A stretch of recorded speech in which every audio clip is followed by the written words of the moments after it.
Ladies and gentlemen, welcome to MotoOption Supercross.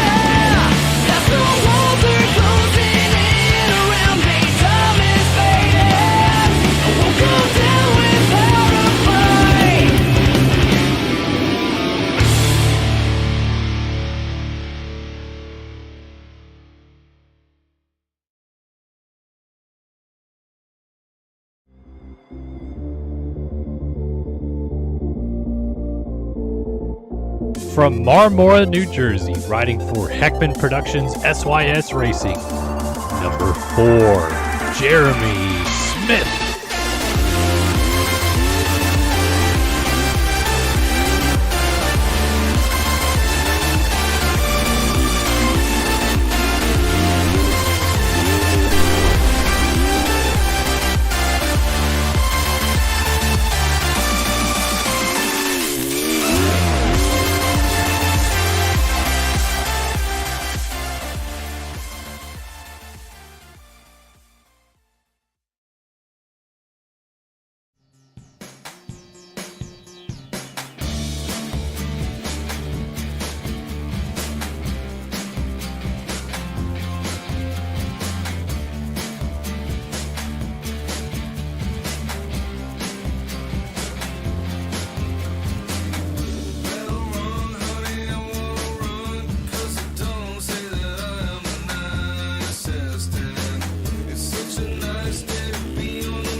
From France, riding for Impact, number 22, Nathan Prin.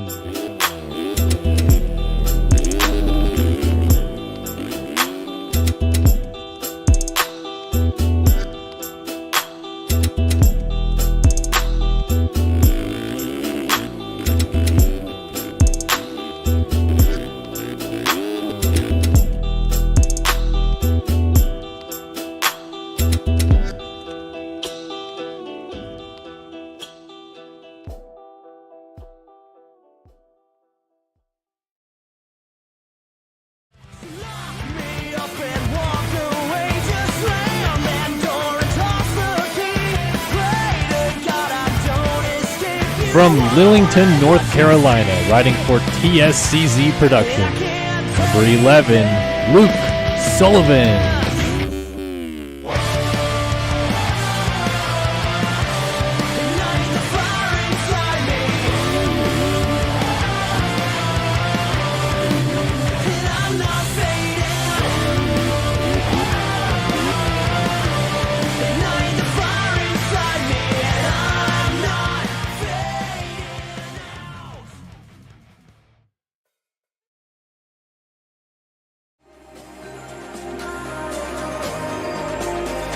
From Watkins Glen, New York, riding for Phil Ski and Snowboard, number 12, Braden Castellaneta.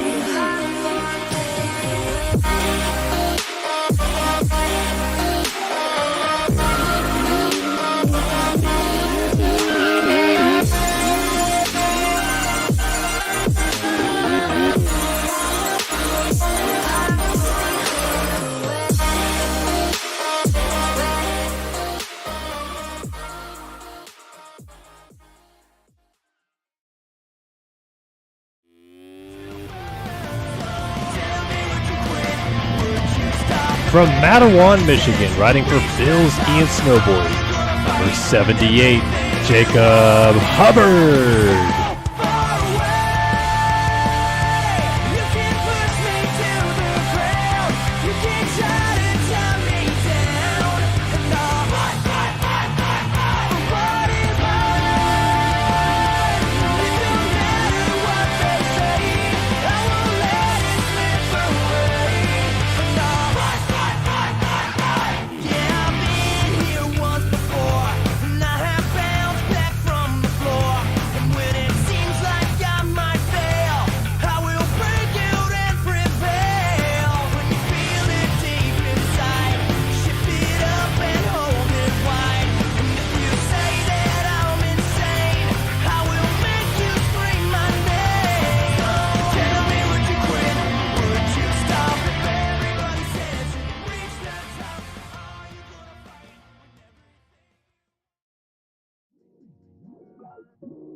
From Shawnigan Lake, Canada, riding for District Designs, number 24, Colby Eaglin.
From France, riding for Phil Ski and Snowboard, 2018 Supercross champion, number 7, Alexis Leclerc.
From Scottsdale, Arizona, riding for District Designs, 2022 MX Simulator National Champion, number 51, Payson Johnson.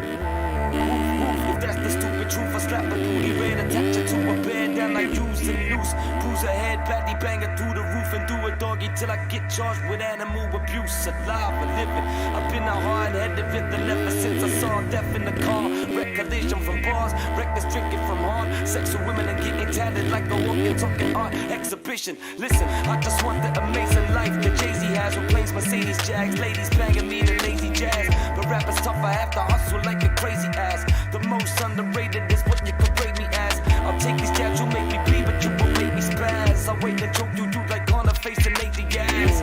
My dad passed before we got the 41. That's when I knew no one's important or immortal, son. But Raw just drums me, I'm only in it for the fun. I came to spray the audience with champagne and water guns. And when I go, I pray to God my friends pour me some gin on my grave like my name was Jim Morrison.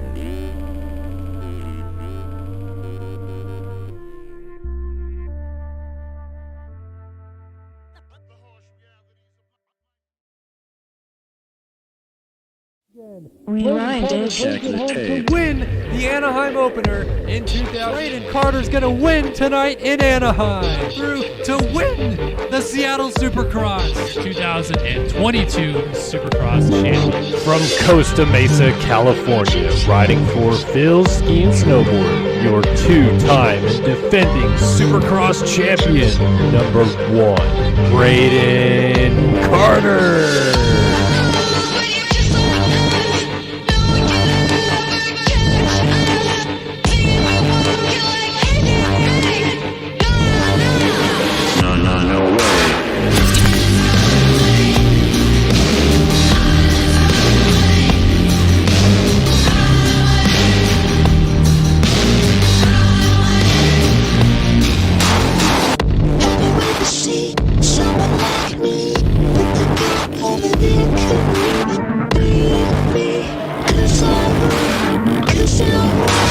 No way. No way.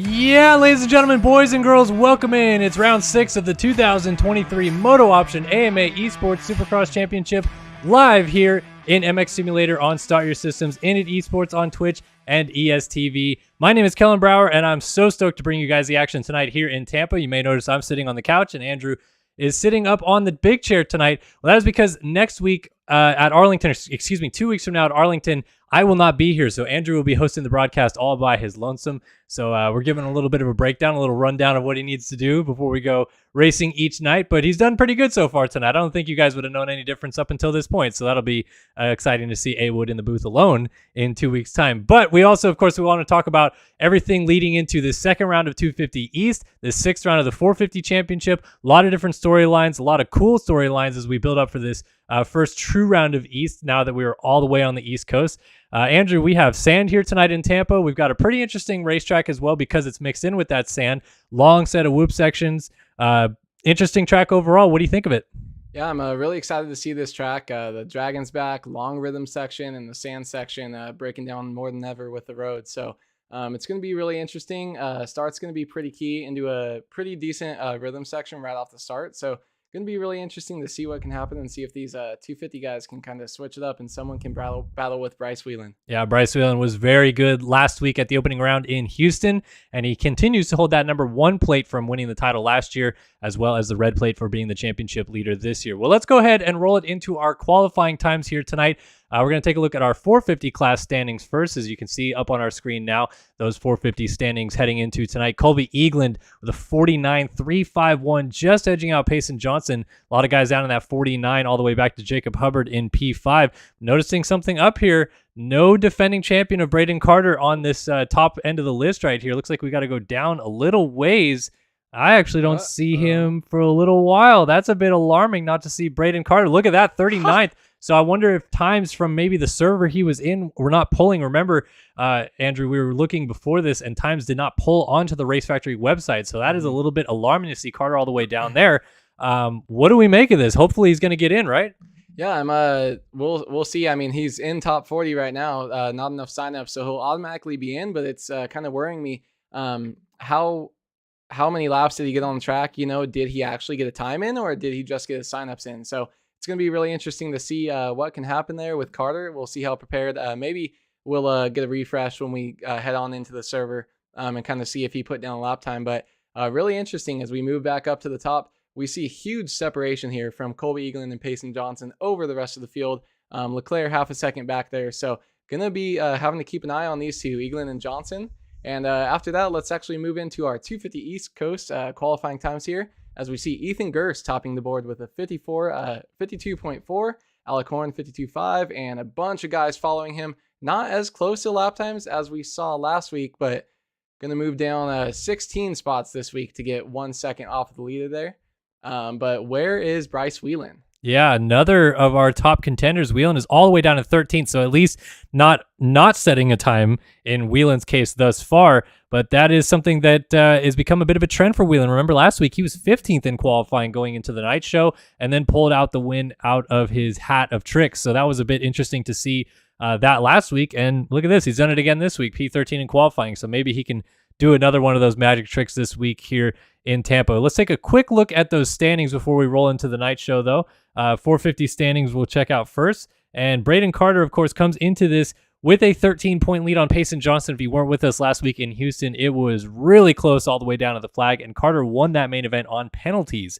So pushed him out to a 13-point advantage in the championship. Leclerc loses P2 in the championship, goes to 16 back, and now we're looking at Eagland, Hubbard, and the rest of them already almost a full race distance down, and starting to see some pretty established 3 guys at the top here as we move into the second half of the season. Yeah, really turning into a three-horse race here. Braden Carter slowly edging away from Johnson and Leclerc, but not without a fight. Johnson went in and almost had that win last week, except for those cuts. So he's going to keep fighting for this, and I really don't see I don't think that we'll see this 450 battle get too big of a gap between this top 3 here. I think they might start losing Eagland and Hubbard a little bit, as well as the rest of the field, which they pretty much already have, but Leclerc, Johnson, and Carter, I feel like they're going to be up there week in and week out, and those are going to have to be the ones that we're going to keep an eye on.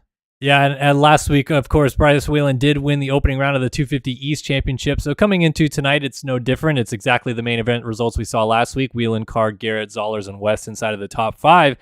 Going to be interesting to see if any of these guys can really step up, because last week in the main event, not really anybody else seemed to have anything for Bryce Whelan in terms of race pace. But of course, qualifying-wise, all these guys putting themselves ahead of Whelan, so the speed is there. It's more about putting those 15 minutes plus 1 lap together to take down Whelan this week.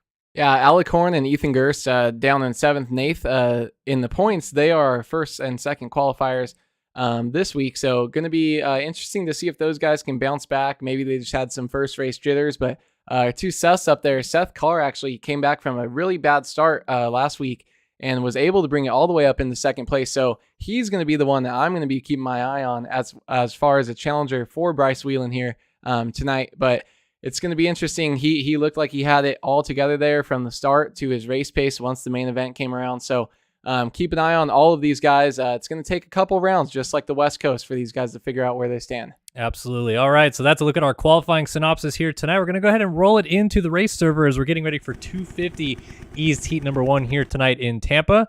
Yeah, you might need to get a disconnect and reconnect real quick for us here. But Andrew Wood's going to take us through this heat race here tonight. And when you get a chance, when you load back in, just do that home reload thing. But Awood's going to take us through the heat race, and I'll jump back into the captain's chair so we can check out what is going on. Again, if you're just joining us tonight, Kellen Brower, Andrew Wood in the booth, and we're just doing a little bit of a switch up this week, as Awood will be the lone caster in 2 weeks' time when we come back for round 7 in Arlington.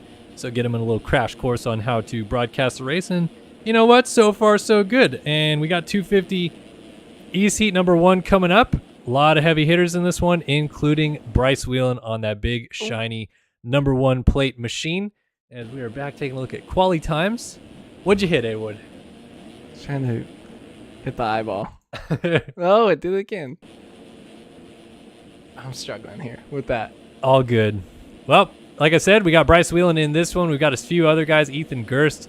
As we go down the order, they're just doing some reconnaissance laps right now. Big thank you to Tyler Lang, always waiting up for the broadcast to fully restart for the race. These guys have already gotten 3 laps around the track of their sight lap before we even got back into the server, but it happens because we like to preview what's going on for you guys tonight and lay it all out before we go racing here tonight in Tampa. So taking a look at this track a little bit just to get things started before we really race here tonight.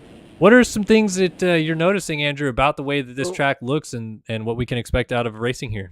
Sorry, as we reload, the start or the rhythm section off the start is going to be interesting right into that long rhythm section before those guys are all separated. I have to reload. Okay.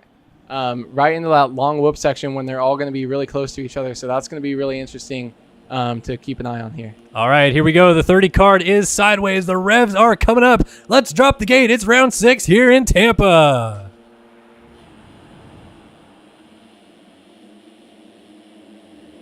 Long start straight as we come into this first corner. Let's see who's going to get the whole shot, and it's going to be Whelan as a bunch of people go down, going wide. Whelan's going to sneak right up the inside and move straight into first place, gets that triple into the corner, and let's see how he does through this whoop section. Big triple into the whoop section.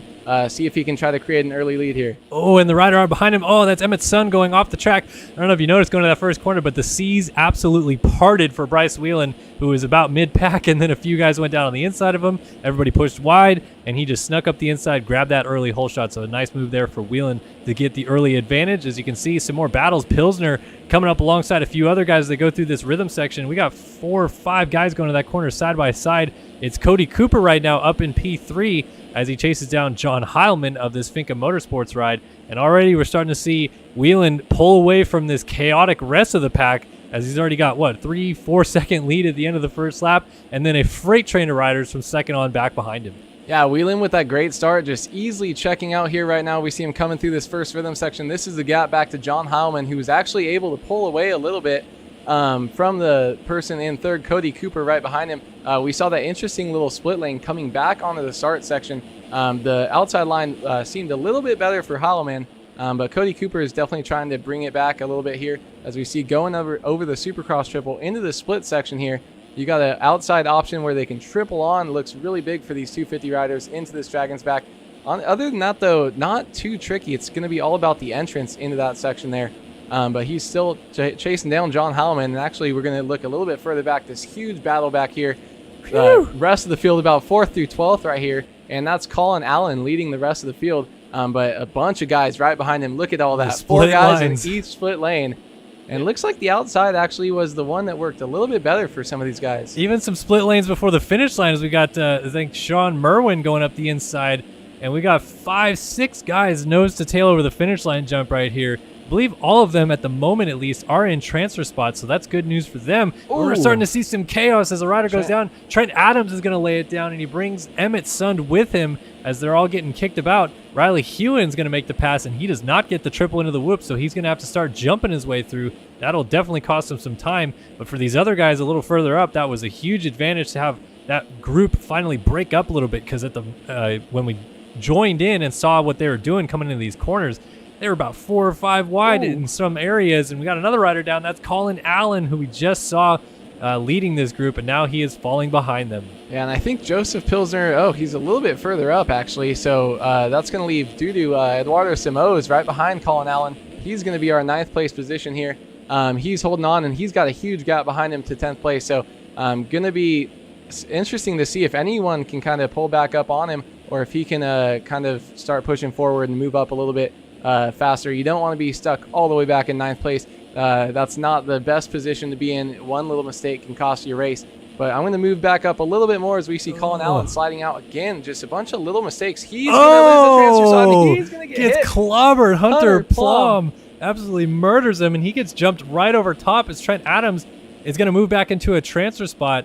As we saw Simos move up into P8. Adams now goes to P9, and the chaos is already starting here tonight in Tampa. Well, I assume that with these long rhythm lanes, especially along whoop section, we're going to see some great block pass opportunities. And already, as Colin Allen was getting up from a little crash right there, he gets immediately put to the ground, and now he is sitting outside of a transfer spot. Back up to Riley Hewen as he's in a tight little battle here. A couple guys around him as they're working on a battle for, I believe, fifth spot right here.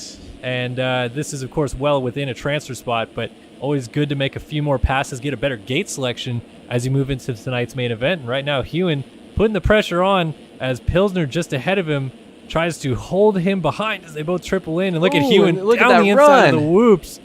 Just beautiful line for Riley Hewen, and makes a pass and then swoops back to the outside anyway. He went right and left through the whoops to make the pass.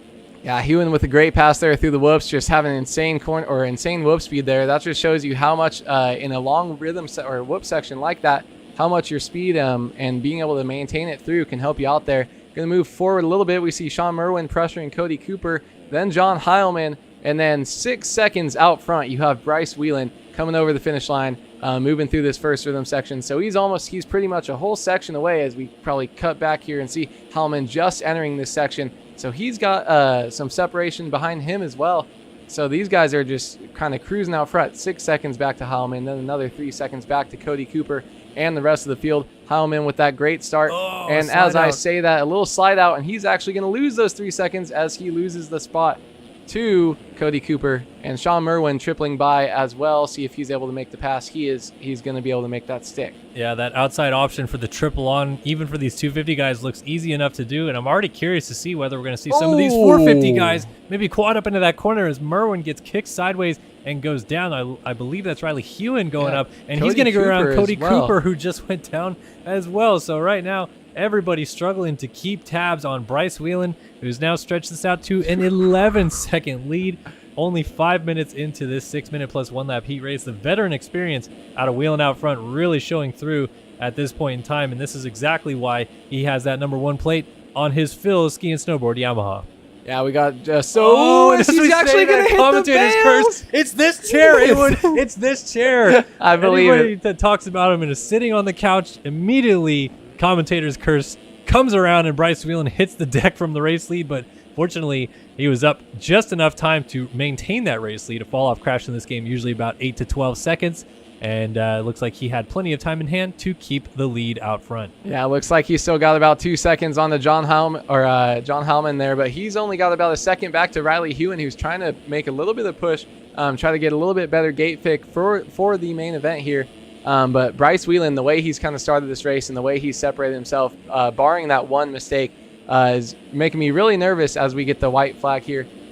It's going to be interesting to see if Seth Carr, our second place finisher from last week, and Seth Garrett as well, who finished third, can come out in the next heat and kind of show us some speed, because right now I don't really know, besides mistakes, how anyone can run with Bryce Whelan. He just looked dominant so far until he made that mistake here leading this 250 East Coast Heat 1. Yeah, and another thing that Whelan has that's a huge strength for him is that even though his qualifying has been off, he's a great starter. He's always been a great starter as well, even when he's raced in the 450 class full time and then dropped back down to race 250 East last year. His starts were absolutely killer, and that really helped him gain the advantage that he needed towards that East title last year. And it's also setting him up really well so far this year as he whole shot the main event last week and is now whole shot and looks like he is leading wire to wire to win this heat race here. Yeah, with a great finish here in the first 250 East Coast heat of the night, Bryce Whelan is going to take it. Pretty commanding victory, 3-second lead after that crash. Riley Hewen in third, Sean Morrow in fourth, Joseph Pilsner, Cody Cooper coming across the line, and this is our battle for 9th place. I think Austin Bear right here, barely holding on. 5, 6, 7, 8, 9. Austin Bear is going to hold it across the line here in 9th place. Well, he crosses in 8th. Right behind him, Simos is going to get the final transfer spot out of Brazil. So great job by Dudu Motombino as he finishes up in P9 and makes the main event. And everybody else coming across the line behind him, flipping, crashing. Everything is getting kicked off right here. And a couple passes going into that last turn. Alex Heckman trying to square off and make a pass, but he's not going to get it. Caden Speck holds it off. But, of course, all these runners headed to the last chance qualifier. Evan Holt, who finished 6th last week in the main event, is also going to the LCQ. And after cuts have rained on through, it looks like everything stayed relatively the same. Is that a switch right there? No. Looks mostly good. Yeah, so everything's going to stay the same. Bryce Whelan able to come through with the win there.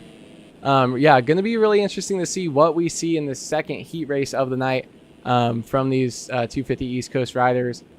Big names, Seth Carr, Seth Garrett. Holte, though, missing out, man, after such a great main event ride. Just sometimes you just get a bad start and everything can kind of compile and just kind of keep stacking up as the race goes on. So going to see if he can regroup in the LCQ. But moving on over to the second 250 heat of the night. All right, 1 second.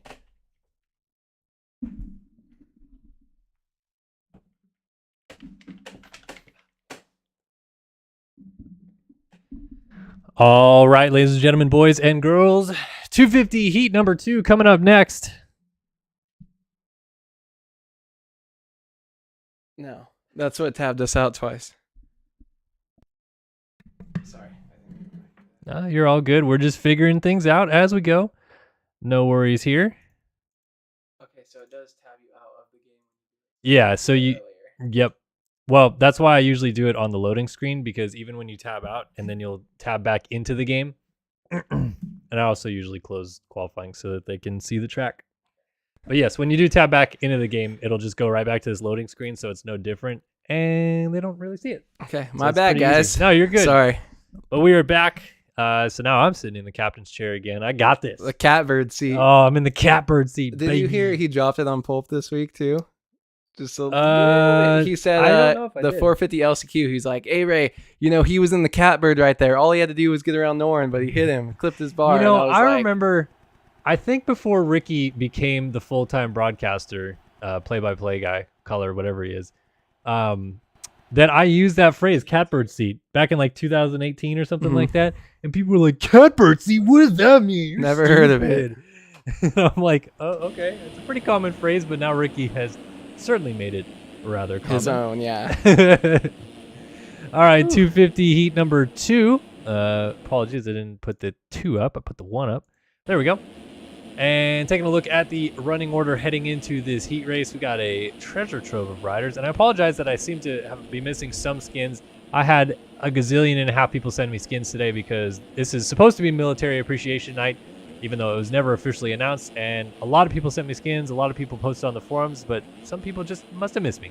Anyway, Talon Zollers is here, as is Christopher McPherson Jr., Brandon Nygren, Kevin Gonzalez, Trevor Burns, Seth Garrett, Matt Cromie, Joey Orico, Alec Horn, Sean Hambrook, Baylor McKellar, new name I haven't heard That's of a before. fun name. Ryder Plouffe. And Plouffe, he's gone. Plouffe. Carson West. Tyler Blowers. Seth. Just Seth. I think that's Seth Carr? Carr, yeah. Because Garrett, I saw his name scroll across the top. So, man, that's interesting how this track kind of shaped up. There's not much going on besides the long whoop section and kind of the first rhythm section, but interesting to see how the other stuff works out. Yeah, definitely going to be interesting to see how it plays out once we get to those 450 riders in just a few moments. But right now, it's time for 250 East Heat number 2 here in Tampa. Let's drop the gate again.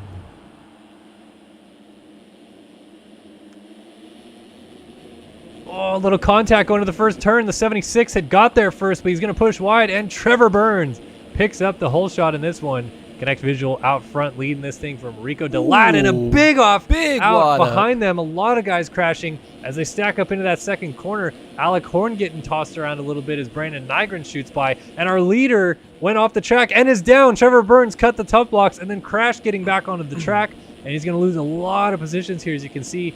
Oh, man, at least half the field, if not more, funnel by. Some guys still jumping over top of him. Don't get landed on. Oh, and that actually was the preferred line. He just split the difference, almost getting landed on, then jumping over guys who were down. Now he's going to make some sweet passes up the inside here of Squiddy.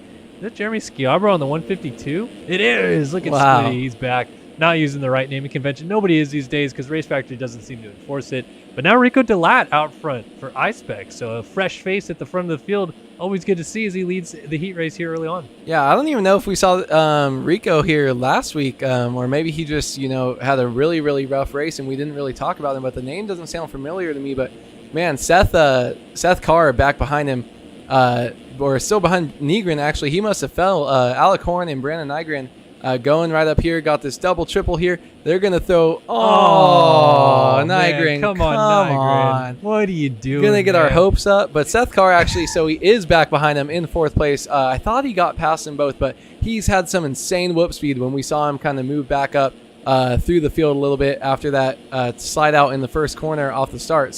But Brandon Nygren working his way through the sand section here and trying to make his way back up and kind of get away from Seth Carr and work his way up to Trevor Burns. Yeah, Seth Carr did slip back here to 4th place, and there's a bit of a gap now established from our front 4 back to 5th, which is Seth Garrett. A lot of Seths in this one, as Brady Ginter holds it down right behind Garrett. Noah Viney running in 7th for Covenant as he lays down a filthy little turn down scrub. Got Matt Cromie right behind him, and Jeremy Schiabro still rounding out our transfer positions. Trevor Burns is sitting right behind these guys, though, hoping to pounce. And actually will get through as Brady Ginter was down on this triple into the turn, and he's going to fall back to P10. So Burns moves up to 9th, Squiddy up to 8th, Cromie up to 7th, and so on and so forth as kind of this freight train from 9th forward continues to battle it out. Yeah, Trevor Burns here at the back of this pack just waiting for something to happen as we see a missed rhythm section right there by Squiddy. So he's going to move up past, and he actually hits the quad, and but into someone, takes down Burns and Cromie down together. Cromie's going to get going just as Brady Ginter goes by. So Ginter was far enough back that he was just able to get through into P9, and that was it as all these guys get up still right in front of him. Schiabro right there. But now you can see that Cromie has got up in 10th and is still right behind him as these battles for the final transfer spots continue to jockey back and forth. We are halfway done with 250 heat number 2 here tonight. Still got 3 minutes and a lap left to go, and a lot of racing left to be done for these guys to try to make it into tonight's main event. You're never safe in these positions back here. Always want to try to make a few passes and get some distance back to that final transfer spot, as we just saw a lot of guys get together and go down. And even here up front, Seth Carr getting together with Brandon Nygren. This is a battle for 3rd place, I believe, and these guys are even crashing on top of each other up here. Yeah, he's lost a couple spots here. Seth Carr definitely has the speed, but we see him kind of keep moving up, and then getting pushed back here. Just not able to maybe have the racecraft to get by some of these guys. They're making some mistakes on his own. Not sure how that last one happened, but interesting to see that we got to see that quad out, but just at a really, from these 250 riders, just at a really bad time. But Seth Carr kind of just keep pushing here. But, man, the gap to our leader is getting ever bigger as we look up at Rico Delat. He is, I don't even think that's 2nd right behind him. I think he's checked. Oh, no, it is. So, Horn, but so then Alec a big Horn gap behind pushing, them. Then back to Seth Garrett there. But, man, our leader, Rico, with a great ride here. But Alec Horn, just you see him right there, triple singling in, trying to scrub every little jump and get up here. But a great ride from Rico here. Unexpected. I haven't heard of this guy, and he just comes out here and he's putting together a great heat race. And even without a fall, he might actually get the fastest heat race of the night over Bryce Whelan after Bryce Whelan had that big fall off. Yeah, I believe Rico races pretty consistently in the EU series, so it's why we don't often see him. I'm not sure what nation he's from, but I do know that he is European, and that's why we don't see him very often in the US side of things. Of course, in Europe, wherever he is right now, probably about 3 in the morning or so you got to stay up quite late on a weeknight to be able to race these things if you're a guy like Rico Delat, and a good job to see him out front. Curious to see, as we did see Cromie pull the trigger on that quad right here. I mean, if the 250 guys can almost make it, I'd have to imagine we're going to see the 450 guys relatively consistently go for it, or at least try it. Have to imagine Payson Johnson's also going to be doing it. Yeah, I would see. I actually think it was Brady Ginter hit the quad and he cleared it, but he landed on Matt Cromie coming into the corner.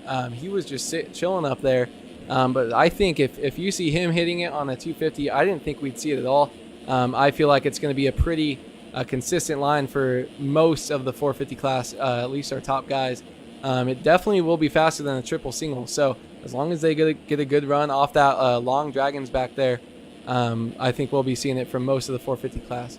But man, look at Rico, just smooth and steady. He looks really comfortable, and I'm going to be interested to see where he kind of matches up with Bryce Whelan. I didn't see his name pop out at me in qualifying, so I don't know kind of what his lap times are, but he looks to me just smooth and just super comfortable here tonight. Not really making any mistakes, but he might not even have to be pushing it right now. He's just got such a nice big early lead here. Yeah, big thanks to Semi Weigman in chat for letting us know that Rico is from the Netherlands and has actually finished P2 in the 250 championship in EMF in the last 4 seasons. So definitely a talent that knows how to get things done as he's going to take the white flag out front. He's opened up a bit of a gap here to Alec Horn in second. Seth Garrett still third. Noah Viney's up to fourth with Nygren slipping back to fifth. Jeremy Schiabro is sixth. Carson West is seventh. Eighth for Seth Carr. And he almost got lit up there by Trevor Burns as Talon Zollers is back here. So, and Ginter's also in the mix. I'd have to imagine Ginter is maybe that rider we can't latch onto for some reason, but they're going to get stacked up in the corner anyway as Zollers goes back to 12th. Chromie moves up, and there is Seth Carr with Trevor Burns and then Brady Ginter up ahead of these guys. It is all kicking off. I'm sure that's about to be crazy, as making another mistake right there is Carson West. So he's having some troubles for the iSpec group. We'll go back up front to his teammate real quick here who's going to take the flag, and then we'll go right back to that battle for the final transfer spot. But how about this one coming over from the Netherlands and taking 250 Heat 2? Rico Delat gets it done. Almost called him Nico. Alec Horn finishes up in second. Seth Garrett right there in third. Noah Viney fourth. Nygren fifth. Squiddy sixth. Ginter seventh. Seth Carr in eighth. And Carson West now does have some separation in P9. So when we thought it was going to kick off, it looks like it didn't quite get there. Yeah, it looks like it might have happened one lap early there. We lost our big last corner battle that we would want to see and kind of missed out. But Seth Carr, not the ride I expected from him with the speed that he's kind of shown. But Carson West is going to be the one to come across in our ninth and final transfer position into this 250 main event here. Round 2 for the East Coast riders here. Pretty basic track I'm starting to kind of see here tonight. I'm not sure how much separation we're going to get. I feel like this is kind of a standard layout we see kind of repeated on these football tracks as we go kind of East Coast, similar to the ones that we've had in years past, but just I don't know if it's the rhythm sections or what, but not as much separation as I thought we were going to see here tonight. Yeah, so far it's been pretty status quo in these 250 races, but maybe those 450 guys with that quad that could bust out in the rhythm section, or maybe a few other options in these first couple sections as well, might open the opportunities up for us. I think to your point about it being a very standard track, one thing that Sim is not going to be able to replicate as well as the real track is that sand section really doesn't reach up and bite these guys in the same manner that we'll see in real life. So, of course, in real life, I think that's supposed to be a bit of a difference maker. Here tonight, it's just kind of another set of rollers, really. Yeah, we saw one crash in the first 250 heat in that sand section, but I'm not really sure how much that sand is breaking down. I'm sure we'll start to see it as we move into the 450 class and the longer main events with the track breaking down a little bit more there. See if it starts to give some guys some fits, develop some kickers or not. But checking out Rico Delat here on this super clean camo canvas gear. iSpec Kawasaki here, number 18, making it look good. But man, all blacked out kit there. Yeah, of course, because he is from the Netherlands and we don't see him here often, he's running his EU skins, which he uses in Race Factor Gaming European competition. But he is number 218 in the program book for us here tonight, number 18 right there that he's running. And if you're interested in joining in either the North America or the European series run through racefactorgaming.com, well, head over to racefactorgaming.com and you can check out all the series that they run through there. They have Novice Supercross, Amateur Supercross, EU, NA, all across the board, pretty much anywhere that you want to race. There's something for you to do with racefactorgaming.com, so definitely would recommend checking that out. And if you're interested in being involved in the AMA Esports Championship side of it, on the professional side, that is where you go to initesports.gg, and you can check out how to register for the AMA Championship there. The winner of this championship this year gets a official AMA #1 plate, which is pretty cool to see. We had the same thing for Nationals, so always really awesome to see that. As we move into the big dogs, 450 heat #1 coming up next. We'll be loading into the server here in just a moment so we can get those guys rolling and off the gate. But yeah, like you said, so far tonight, track is raced pretty simple. We're even seeing some people in chat say that the track feels really simple even on a 450. Do we think, though, that the simplistic nature of this racetrack opens up the opportunity for some really close racing among our top contenders tonight. I do. I don't think, besides the whoops that can seemingly kind of reach up and bite anyone out of nowhere, I don't see anything separating our top, not even just the top three we talked about earlier with Payson, Leclerc, and Braden Carter, but I feel like we're going to have some crazy, if you don't get carnage off the start, I think you're just going to see a freight train in some of these 450 heat races coming up of these top riders just kind of pushing, looking for not even every 10th of a second, every little 100th of a second that you can get cutting down in the corner, scrubbing a jump. Because we kind of see, if you look on that left side of your screen, it's just probably going to be triple on off and then hit the dragon's back and quad into the corner. If, unless they're mixing it up on the inside, diving in on each other, but only a couple bull berms, but they're situated in kind of weird spots. The only kind of passing corner I see is after the first section, after the finish line, where you can actually kind of dive in there. You don't have a massive speed boost coming into the corner. So it's going to be really interesting. And I think we are going to see a lot of close, intense racing here. But I don't know, maybe it'll be really close, but maybe not as much passing as we would like. Yeah, maybe what happens is it's just enough that you get these small little gaps between everybody, but there's not opportunities to really send any block passes anywhere. So then it becomes a bit of follow the leader because you can't gain time. I don't know. We'll have to see. I think the 450 class right here in this heat race is going to give us a pretty good indication of what we can expect coming up here as we take a look through the field. Colby Eaglin, Braden Tharp right here on the 20, Ashton Rakovsky laying it over, Rogan McIntosh, Anthony Pachone, Connor Holiak, Dalton Plessinger, Frank Jackson, Seth Shirley, Luke Fowler's there. Everybody's lining up ready to go. I don't think we saw our big names in this one just yet, but I'd have to imagine maybe Leclerc and or Carter. Well, we have to see if Carter even made it in. First of all, that's another thing. Oh yes, if he's even here tonight. And I think I saw a red plate though. Let's take a look as we load in. Yeah, Carter there up on the inside is in this race. So here we go. Leclerc lined up next to the box. Carter all the way down the inside alongside of Eaglin. Here we go. 450 Heat 1 in Tampa.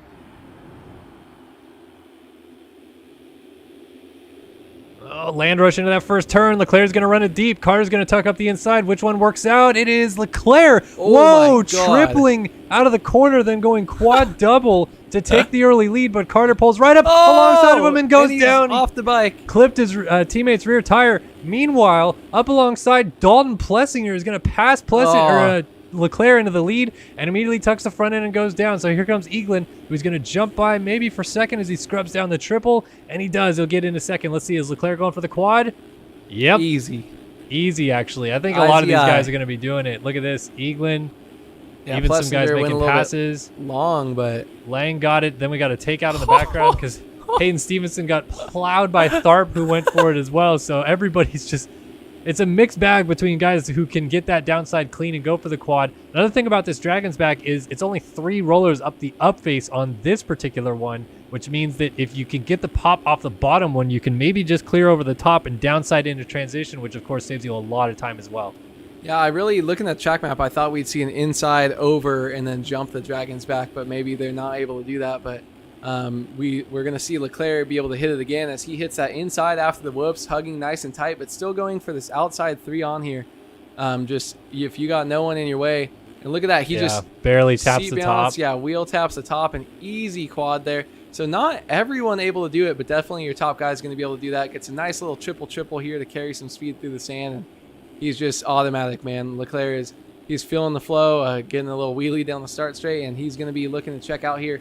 After having Braden Carter go down early, doesn't look like he's going to have much competition here in this first heat. Well, it's been a bit of a storyline thus far this year. We made it to round 6. Leclerc has been in the title fight since the beginning. He's only 16 points down in this championship, but he's the only guy of the top 4 thus far that has not got a win on his nameplate just yet. We've got Carter with 3 wins, Johnson and Eaglin both with 1 win each. And we thought Leclerc was going to get it done at the Triple Crown at Anaheim, but it went to Eaglin there down the stretch. So Leclerc's still seeking that first win of 2023. It's got to be coming soon, and I feel like this track is playing to a lot of the strengths we see out of Leclerc. Yeah, I mean, he just looks at home here. He likes the high-speed stuff. Look at that big triple, so he's going to go triple out. Wow. Doesn't even have to touch that sand section, and man, that's no wonder he's got.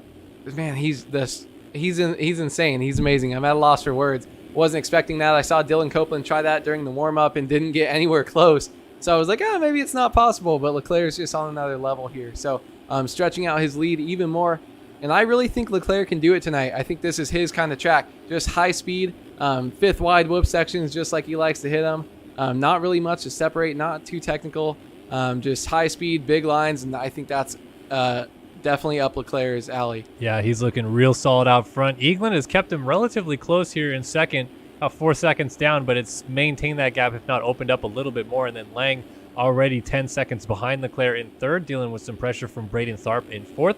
Dylan Plessinger has slipped back into P5 with Frank Jackson right behind him in sixth. Connor Holiak in seventh. Hayden Stevenson is in eighth. And here is our current points leader and defending two-time champion, Braden Carter, in the final transfer spot as they run. And he took a bad C bounce, and he's going to... and he's off the down. bike. He almost saved it, but he's going to lose that final transfer spot. Jeff Cooper is going to move into the final spot. Let's see if Carter gets rolling still in 10th.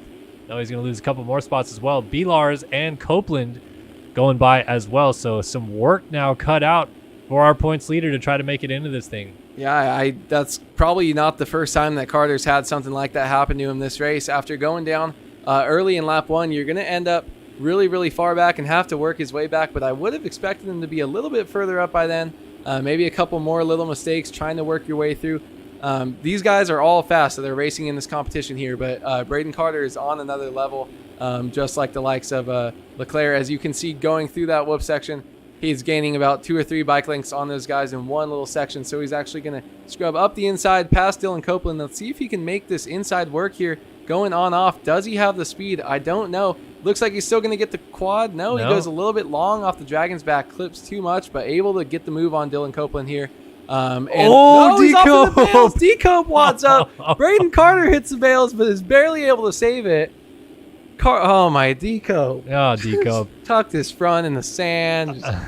I feel like what Carter just demonstrated right there through the rhythm section, though, is how crucial it is to stay just that little bit lower on every jump. And just a little flick scrub here, a little tire tap off the top of the Dragon's back because, yeah, he lost speed not tripling into the tabletop, and Copeland was able to push ahead of him, but then Carter just got right back by with a few low line options to get to the inside and make that pass. So that is the difference sometimes between a great rider and elite rider, as Carter's now going to move back into the final transfer spot because Connor Holiak slid out from the spot, and the number one is up into P9 here as we still have a few minutes left to go here in this heat race. Yeah, so Holiak slipping all the way back to 12th there. He's got a little bit more problems to deal with, but Leclerc just cruising around out front here, already lapping some riders, just making it look easy.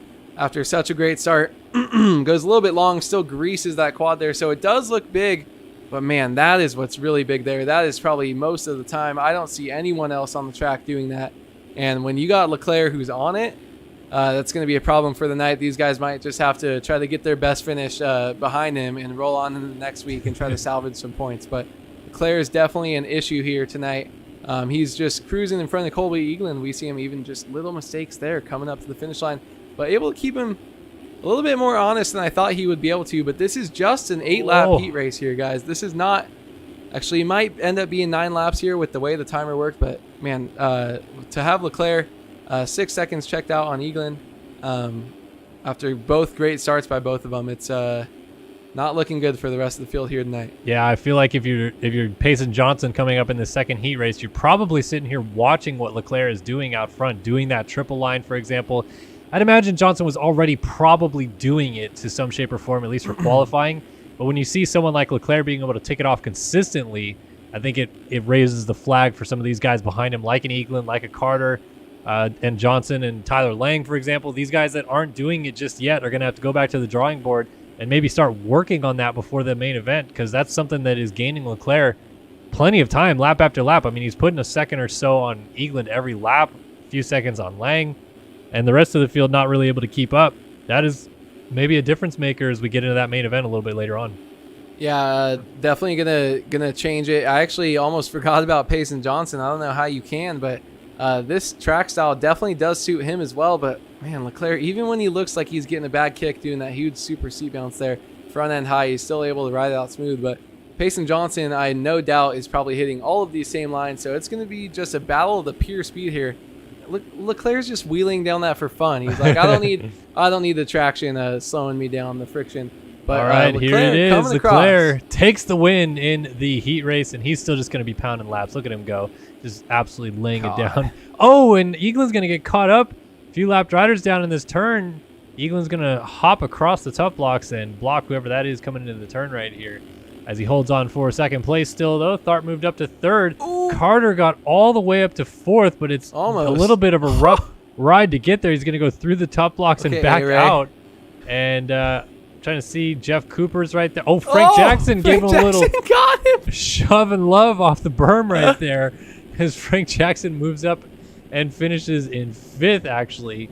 And Carter slips back to sixth. You got Jeff Cooper in seventh, Plessinger in eighth, and Rogan McIntosh finishes off all the computer programming systems in P9 as Stevenson rounds out the top 10, but he is headed to the last chance qualifier.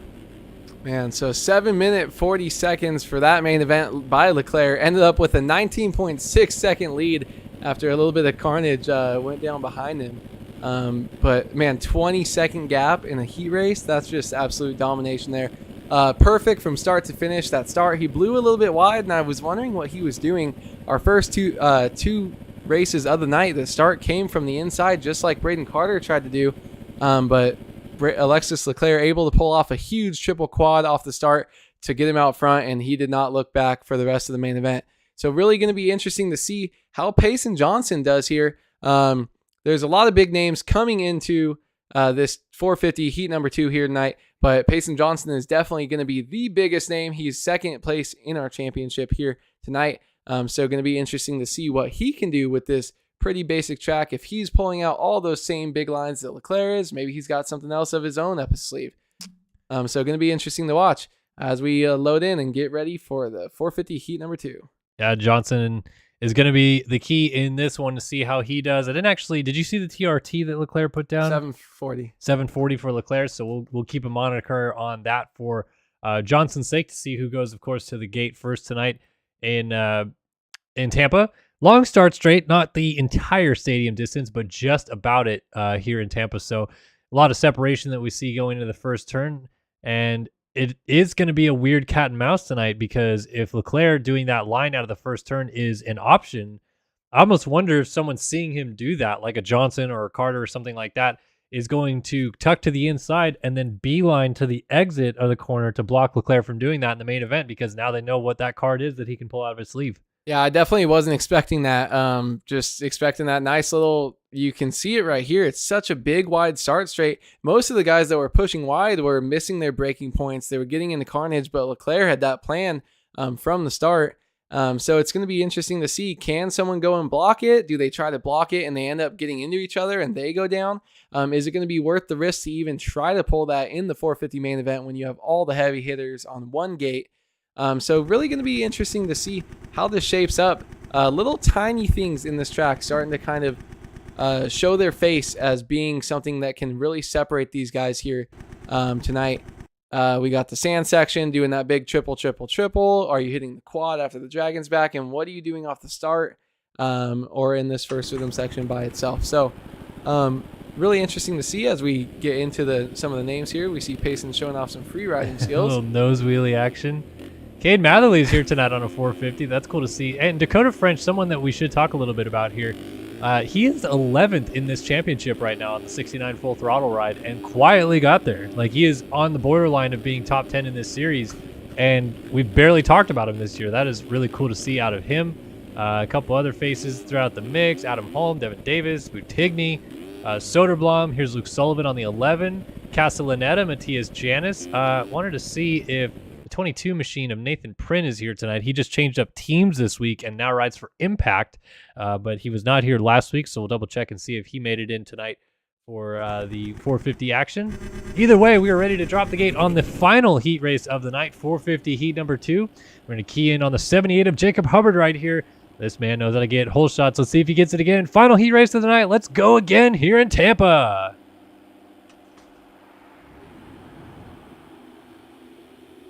Ooh, Castellaneta takes Matherly down right off the start and Hubbard's going to swoop right through the middle to get the whole shot. Had to expect that coming from the 78, but Johnson is right there, and this sets us up really well to see what Johnson is made of out front. Yeah, Johnson not trying to do anything crazy off the start. Maybe just didn't get the gap or get the jump. And Hubbard, and they're he's both going down. going sketchy. How did Hubbard avoid him? Unbelievable as Johnson goes flipping off the track. Hubbard moves into the race lead. It's Miller Soderblom moving up into second. And then Matherly, who went down going in off the start, got clipped by Castellaneta, somehow still ends up in third right in front of Castellaneta with Caleb Hall right behind him. Ooh, battle for the lead already brewing here. Hubbard under attack from Soderblom. Yeah, Soderblom going to try this inside here. Let's see if he can make this work here. Going to move over on him a little bit. Wow. Maybe not the speed. Maybe the 450s can actually pick up the torque a little bit and kind of get that drive, but he's able to make that pass happen, moving out just a little bit wide to kind of cut Hubbard off. But, man, Hubbard is just automatic with the starts. 250 or 450, it doesn't matter. He just knows how to get starts and always kind of has. But Soderblom able to make that pass, and let's see if he can extend it here. Hubbard almost Hubbard through the had a front little door. problem before Johnson went down in front of him, but able to get a nice, clean, solid drive through that whoop section here. But he is pushing Doolies! Yeah, first of the finally. night. Oh, man, it took too long. 450 Heat 2. You guys waited way too long to pop the first dualies. Soderblom goes for the quad and misses it. Hubbard tucks underneath. They square each other off. Back and forth we go, and Hubbard's going to get the lead back. Now let's see if he goes defensive to the inside. He does. Soderblom cuts underneath and passes him anyway because Hubbard laid it down, and now he's wheeling into the next corner. Soderblom's going to push him high. Hubbard cuts back up underneath, and he gets hung up on him and almost goes down as Soderblom takes the lead to himself. Wow, Soderblom able to fight off multiple attacks by Hubbard, but Hubbard ends up standing himself up on the bike of Soderblom, and now Hubbard has, Johnson has Hubbard back in his clutches here as Johnson, with that early big crash in the whoops, he's able to bring it back together and already catch up. That's a 10-second deficit he made up from being back in the lead, so let's see what he can do, and if he's got anything, a little mini dually is there kind of, but here we go into this big section. Let's see what happens here. Who's going to go for the quad? Are they both going to do it? They both do. And Johnson Soderblom on the didn't outside. get it. So now they're right on Soderblom on the 78 for the race lead. Everyone's tripling into the sand. Let's see if Soderblom goes to this inside line again. He does not. Nobody Johnson does. wanted And Johnson to. squares it off and goes through the tough blocks. Oh, it's down in the background. That may have been Castellaneta on the 12. But man, oh man, this heat race back and forth we go. Soderblom on the 77 Kawasaki out front from Hubbard on the 78 Yamaha right behind him. Oh, and Johnson gives him a little love tap to push him out of the way. The 51 machine moves up into second place on that KTM. Man, the way Payson rides is just so insane. Not only so aggressive with other riders, but so aggressive with the track as we see him charging past in the whoops. On the outside, does he get it? A little slide out. Backs out of the challenge. Oh my God. Doubles over the triple face to stay close as Hubbard goes back by into second. Now he's going to try a shot at Soderblom for the race lead. Soderblom doesn't quad. Hubbard does, and he's got it. And Johnson quads around the outside of Soderblom as well. Life comes at you fast. To the lead, Hubbard goes. Yeah, so I don't know why I'm surprised by this, but Johnson is able to carry so much speed over that Dragon's back, and he's actually scrubbing the quad. Most other guys, you can see him doing a big boner air over the quad there, front end high, but he's not able or not having to do that and saving so much time. That's not the first pass he's made already in this heat from that line. But as we got Johnson scrubbing the outside here, he's going to try to cut back under and get another drive through the whoops. Oh, Let's see if he can make it happen again. Bar to bar, 2023. Let's Hubbard go. on the rear tire, and Johnson swoops around to the outside, makes the pass stick. Now can Hubbard fight back as they scrub the triple nearly side by side? Look at this, Hubbard to the inside to show him a wheel. That was a little aggressive for the 78 and backs out of the challenge. I think wisely so because that could have come to blows. How does he not go down right there? But my goodness, this heat race is delivering. Now Johnson has the lead and a bit of a gap finally established as everybody else behind him still jockeys for those positions. Yeah, Hubbard has just been a nonstop carnage there. He's going to have pressure on his heels again, but Payson Johnson finally gets some room to breathe after going down early, having to fight his way back, and then a very intense battle there to get the lead. He finally is able to settle in here. Now just trying to, it only took him 6 laps or 5 laps. So now he's able to finally try to put down a solid lap on his own and gain a little bit of a lead here. As we see that inside rut developing there, those guys are able to stick in. But man, Johnson just automatic here going inside. That. Yeah, that's interesting. He kind of like tire taps it. Yeah, the way he bounces, I feel like that's a line that can only work for him.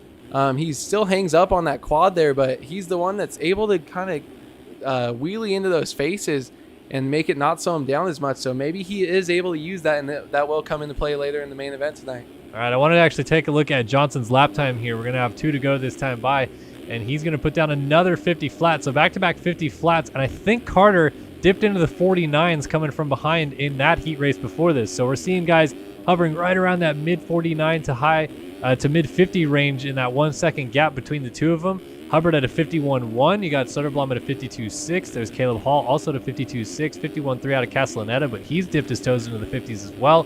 Matthias Janis on a 52.7. 51.7 for Cade Matherly as he's going to pass Janis down the inside. Spicy. And a little battle going back and forth right here as well.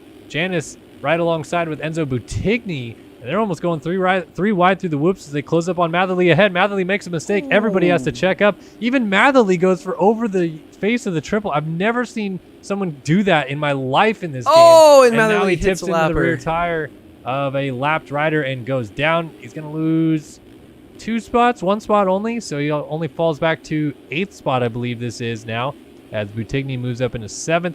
Matherly runs in 8th, and here's Devin Davis in the final transfer spot in 9th. And Blake O'Brien avoiding a downed rider right there as well, trying to close up on Davis. This may be Devin Davis's first main event of the year if he makes it, I believe. Yeah, Devin Davis, I think, was in 9th and went down at the end of the whoops section there.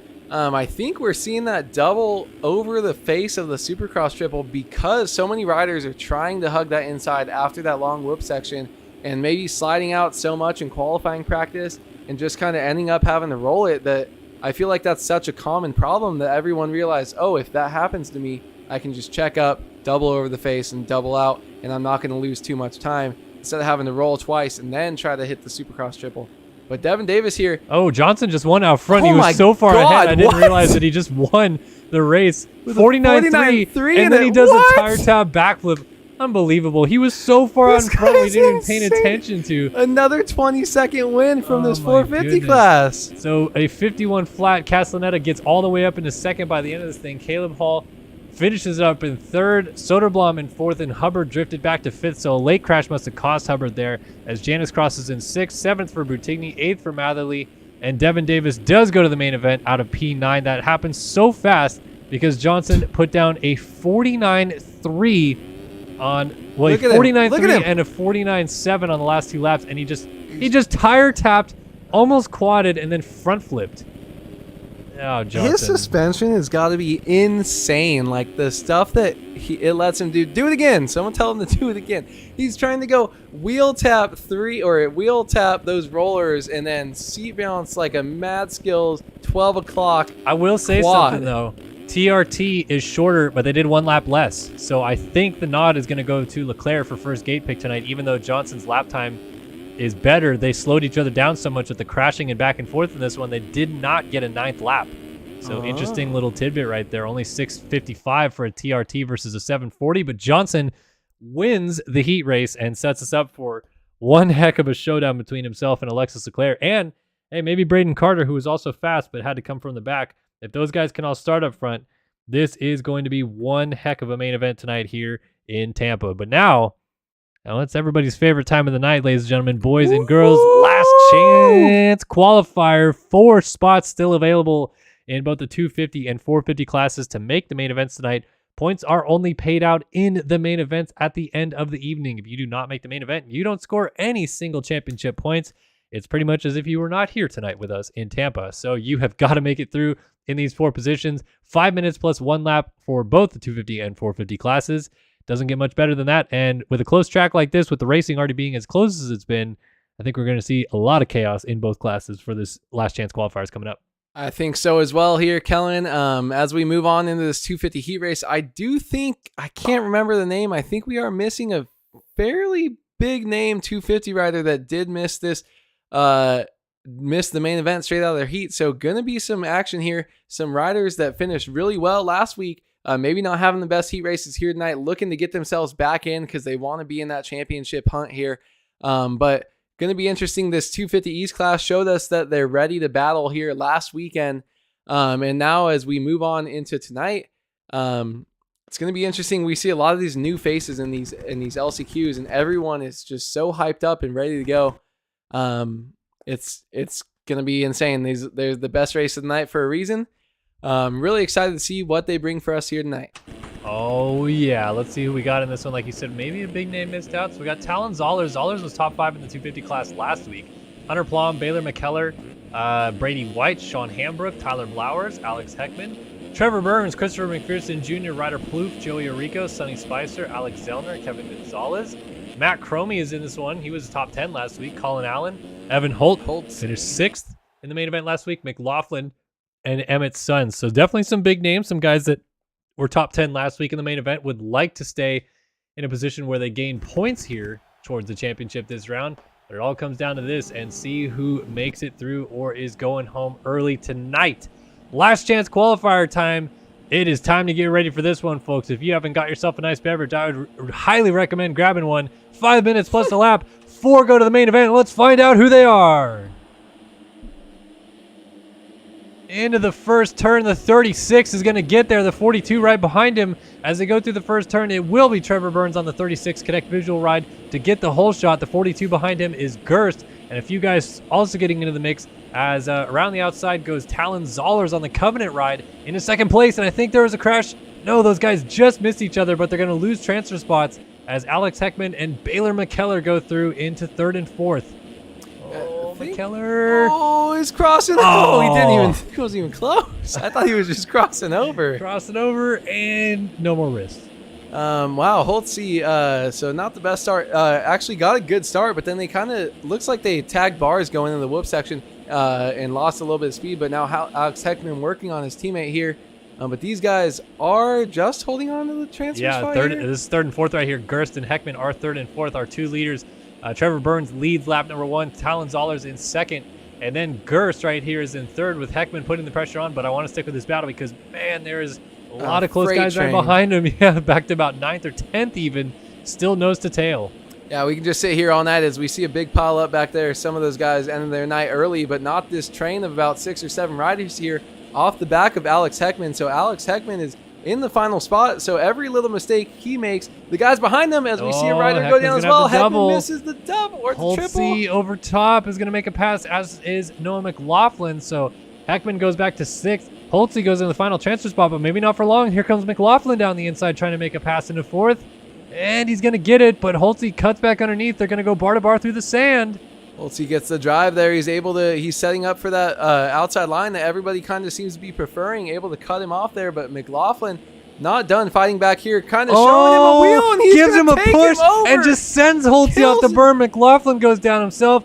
Oh, if you're going to go for a block pass, you got to stay on the track, Sunshine. What are you doing? As Holtzy is going to slide back to 7th spot now behind Arico. Cromie goes to 5th now behind Heckman. As Heckman cases the triple, Cromie has to swing wide, and the battle for 4th is still on. Yeah, we're seeing these faces kind of come up and then wad up, and then we see a fresh face or fresh set of faces here. Alex Heckman, though, he's just been kind of chilling in 3rd place. A bunch of carnage going on around him. He's just trying to ride himself in. Maybe he doesn't have the raw speed that these guys have, as we see Cromie starting to come up just a little bit. But Heckman just trying to hold on here, see if he can withstand all the attacks of this race. We got 5 minutes plus a lap here tonight. So Heckman trying to hold off Matthew Cromie, but Matthew Cromie, I think, does have a little bit more speed. And then there's 2 more riders behind him, Joey Arico and Evan Holtzy, back there still trying to fight back into the final transfer spot there. But Alex Heckman trying to hold on as best as he can, able to get a little bit of a gap there as Cromie has a little slide out, but just like that, here we go. Cromie's able to triple up the inside. And he takes Heckman out and misses the triple in, so Arico's going to triple over. He cases. Here comes Holtzy with the drive above all of them, as it's going to be 3 riders going to this turn together. Holtzy's going to pass Cromie. Cromie tries to cut back up underneath. Arico is now in 4th spot. Holtzy in 5th. And right there, Cromie is in 6th spot. Holtzy with the inside roll, step on, step off, is going to lose a little bit of time. And here comes Cromie to try to move up into P5 along the inside of him. Yeah, Cromie's got the inside. No doubt he's going to get the pass. Oh, and he blows it a little bit too wide. Holtzy able to slide his rear end around and cut back under here as he's going to cut Cromie off from the inside. Cromie, oh no, now they're both going to go to the outside. He fakes him out just a little bit there. Cromie's got the drive, though. Is he able to make the move work? Cromie now push. That's the second time Holtzy's getting shafted in that corner as he gets pushed off the track. Gets back on, still in the fight. as he's right there with Kevin Gonzalez. But these guys are falling behind that transfer spot now. Up the inside goes Chromie back into P5. Arico now has 4 seconds to work with, and Gonzalez goes down. Holtzy's now going to be on Chromie. I wonder if he just puts Chromie in row 7 right here. Yeah, Chromie made a little mistake there. Holtzy's going to get back up, and he drops down. the front end. Arico is down after the whoop, so Chromie goes into the final transfer spot. Holtzy's going to have to resettle it back down here and try to close this gap down, not going outside to triple on, going the slower line with the step on, step off. And now Chromie has to try to hold on in this 4th and final transfer spot. Yeah, so Chromie has been so much drama here so far, this LCQ so far. Finally, he's got himself a bunch of breathing room. We saw this in one of the last 450 heats there. Able to kind of finally take a deep breath, settle down. He sees those 3 riders coming the opposite way in front of him. He knows he's just got to hold on. He knows he's got about a second and a half to the rider behind him. So it's time for him to settle down, put in his laps, and no more trying to go inside, outside, block past anyone. He's able to kind of swing his corners out, still get this triple in. And man, that was such a beautiful block pass by him before that triple in, but he didn't realize it's going to hang him up, and he's going to lose that very important triple before the whoop section. So Chromie throwing it big here. I want to look back up and see who we got up in front now. So Trevor Burns is our leader. Yeah, and he's going to come to the white flag this time by. 5 minutes have crested. It's Gerst in second with Zollers right behind him in third. But the pressure is still on Matt Chromie to try to maintain this 4th and final transfer spot. Holtzy is putting everything into it to close this gap down. Let's get a lap time check this time by to see what exactly Holt has to do to try to make this pass happen on the final lap. 2-second gap up to Chromie. Chromie might need a mistake, but let's see. 54.5, 54.5. They match each other, identical lap times. Holt is going to need a mistake out of the 5:03 of Matt Chromie to make it into this main event here tonight. Yeah, Holtzy tried a different line. Rider's down, but that is Lappers. Yeah, but Chromie missed the triple for the whoop section. Look at this. Holtzy, as he has to go around the lapper, still able to get the triple off in, the but track. he blows the double back on track, hits the triple, doesn't lose that much time, but he's only got about half a lap left. Still goes to the inside and rolls to get this line right here. He's going to lose some time as up front. Burns wins the LCQ. Gerst is going to get second. Zollers has third on lock, and Chromie, if he can make it through these last turns here, is going to be good to go. Holt, if he didn't do that triple in, he was never going to have a good shot in the main event anyway, and it's going to cost him a shot at the main event regardless. Matt Chromie is going through to the main event here tonight. Unbelievable finish, and unfortunately, Holt is going to miss out, as is Colin Allen, Christopher McPherson Jr. Alex Zellner gets pushed wide. Holt makes a last lap pass there, and Heckman gets pushed off the berm. Sean Hambrook, Kevin Gonzalez, Noah McLaughlin, Joey Arico, Hunter Plum, Emmett's son, Tyler Blowers, Ryder Plouffe, Sonny Spicer, Brady White, Caden Speck, Baylor McKellar, all missing out here tonight. And cuts are in, which now finalizes it. And Chromie does go through with Zollers, Gerst, and Burns making the main event as well. Yeah, look at that lap time by Trevor Burns. Not as fast as our race winners from the heats, but man, really showed that he's got separated himself with his speed from the other riders in this LCQ, was able to kind of get up front, get comfortable, and he threw that down on the 7th lap there. So able to do that on your last lap is pretty impressive once you finally got clear air there, and maybe get a little bit extra practice for the main event. So maybe with a good start, he will be starting from the outside, but maybe Trevor Burns is able to get a better finish this week. And we have seen some people go on and finish inside the top 5 after going through the LCQ, and we've actually seen them win races before. So Trevor Burns able to get in there, get some points, and move on to the 250 main event. And now either the best or the second best race of the night here. Yeah. We're going to have the 450 LCQ coming up shortly after this one, and that's going to be interesting to say the least. You could just say that every time. You know, it's always going to be even before the race interesting. starts.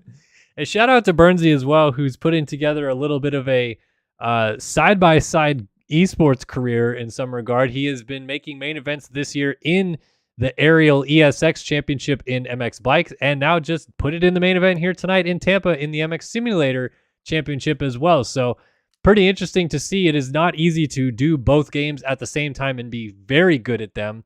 You can play both of them. You can be decent in one and great in another, and so on and so forth. But for Burnsy to actually make a couple main events already on bikes and now do so in sim is a pretty cool feat. So just want to give him a little shout out there. Nice to see it get it done. And like you said, 450 LCQ coming up. I don't remember exactly from the heat race whether or not we have some big names in this one. I don't think so. I think most of the top guys did make it through, but that maybe means that we have some interesting names that are going to try to fight for these 4 spots. Oh yeah, that normally means a lot more carnage when we start seeing these guys that maybe aren't in main events all the time. It's kind of like real life. You got about 5 guys at the end that can get it, 17 through 22 that can get in there, and it's kind of 5 rotating chairs of people that get in there. It's not always the same consistent guys every time.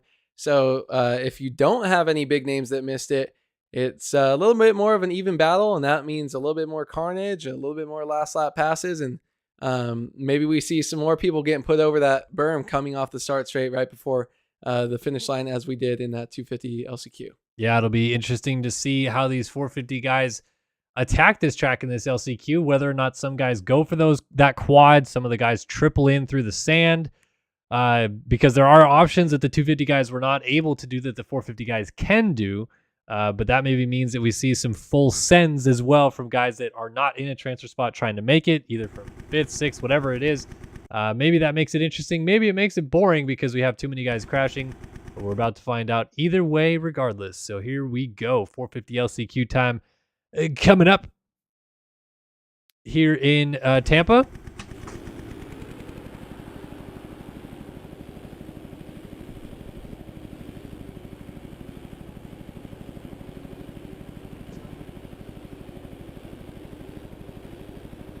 Anyway, all right. So sorry, Awood and I talking about something off screen here for a second. But we're gonna go 450 racing. It's just weird noises sometimes come from my house, I guess. I don't know. Luke Sullivan, Luke Fowler, Asher Rakowski, Hayden Stevenson, Ethan Olson, Dylan Copeland, Dakota French. Just talked about him being 11th in the championship. That would be a bummer if he misses tonight. Trevor Spencer. Seth Shirley, our championship leader on the West 250 class. Adam Holm, just to name a few. You know what's crazy? Before this race starts, we talk about how late it is for some of these riders that race from EU. Leclerc's been doing that for like 8 years. I know. And winning titles. So like, we were talking about Rico earlier, and I'm like, Leclerc does that every week. Every night. Yeah, like it's crazy that he's up that late and winning 3 races. 3 a.m. like, to 6 a.m. I don't winning think titles. I have. No, I don't think I have the cognitive ability to win races when it's 3 a.m. But hey, Leclerc's got a pretty wild schedule. All right, here we go. 450 LCQ is off and running. Let's see who gets that all-important hole shot. Yeah, boy. From the outside, so a few guys pushing out. Shirley on the inside is going to take advantage. Oh, Oh! someone goes for the quad tire tap, double pits to Chesties. He's down. Seth Shirley takes the lead. Hayden Stevenson in second. You got Rockefeller putting a guy down in third and Sullivan in fourth as a gap already establishing from our front 4 runners. Look at this. A lot of guys getting sideways going to the corner. Oh, Almost my contact. God. Sullivan gets sent to the inside and down as he goes through the top block. So that opens up the opportunity for the 96 of Rakowski to go by into the final transfer spot. Man, oh man, this kicked off in a weird way to start things off. I don't have any like analysis on what just happened because seemed like he was avoiding it, but then he went about 50 feet past the landing. So as we see Rakowski slide out and Rockefeller slide out in front of him as well. Now there's a problem. Holm up the inside of Rakowski gets in the final spot. Here's the freight train now. It was separated at first, a couple mistakes, and now just like the 250 LCQ, you got 7 guys.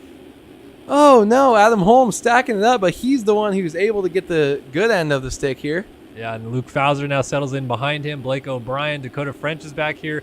Rakowski, who hit Holm, is still back here. Luke Sullivan picks it up and near the tail end of this. Brandon Larson. We got guys going down on the whoops. That's Fowler and O'Brien who have gone down. So we've lost a few of the players who are up in this mix. They're all still chasing the 17 of Adam Holm, who's tripling onto the table in front of these guys. And this 4-rider train that we're watching on screen are all outside looking in for the time being. Yeah, it is. And see, a lot of these guys either not comfortable or just not electing to go for that big quad in, that triple into the sand. A little bit easier there. If you mess it up, it doesn't really throw you over the bars or anything like that. But I doubt that we'll see many of these guys trying to hit that quad into the corner before that. So we see Dakota French trying to kind of move up here and make some passes or make some moves on Adam Holm, kind of going inside, outside, and seeing what he's doing, where he can have a passing opportunity. Because right now he's on the outside looking in, and he's going to be the one to either need to make the pass or run an alternate line if something happens to Adam Holm. But with a great drive down the whoops there, we see him dive into the outside. He's going to get that double over. Still end up just a little bit short here, but definitely gaining a little bit of time on Adam Holm. So we're going to have to see if he can bring that around and make the pass stick eventually here. Oh, who's that? Is that another rider? That is Stevenson. Stevenson. So they just passed Stevenson, and Holm tees up almost in the corner, Aaron Rockefeller. So now French moves into the final transfer spot side by side with Rockefeller as Shirley has a massive lead. This is 4 riders battling for 3 spots as Holm gets around Rockefeller. French gets into the back of Rockefeller and lays it down. Rockefeller gets up still in the transfer spot. Here comes Sullivan. Here comes the 73 of Larson as well. They're still outside looking in as Rockefeller takes over the final transfer spot for the time being. Yeah, French actually kind of took himself down there, getting into the back wheel of Rockefeller. Rockefeller able to stay up though, and French only losing 2 more spots there. But we're gonna see. Oh, if someone goes cartwheeling that down in is front of him, that's Luke Sol. No, it is Labber? I can't get onto them. Hayden Stevenson, I knew it was one of those guys that wasn't the guys we were clicking on, but he's going to lose some ground. Rakowski up the inside of him trying to make the pass back, so let's reset it. Shirley leading out front, 3.5 minutes gone, 1.5 minutes plus 2 laps to go. Checked. Adam Holm in second. Aaron Rockefeller to the outside in third with Luke Sullivan up the inside. Almost gets into him in fourth.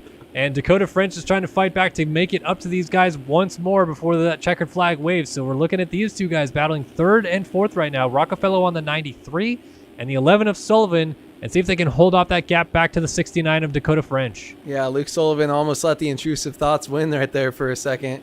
Almost went completely over into the path, but Luke Sullivan now sitting in 4th place. He's just got to sit there and ride smooth and comfortable. You've got finally a big gap behind you.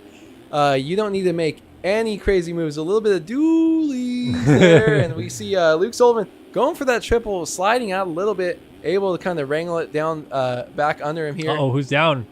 Rockefeller's going to pass. That is not a Both leader. lappers. Yeah, both of them are lapped riders now trying to move out of the way. I wonder if they put each other back there with some rough riding, but that they allowed the top 4 to go by as Sullivan has made it through with Rockefeller pushing ahead of him.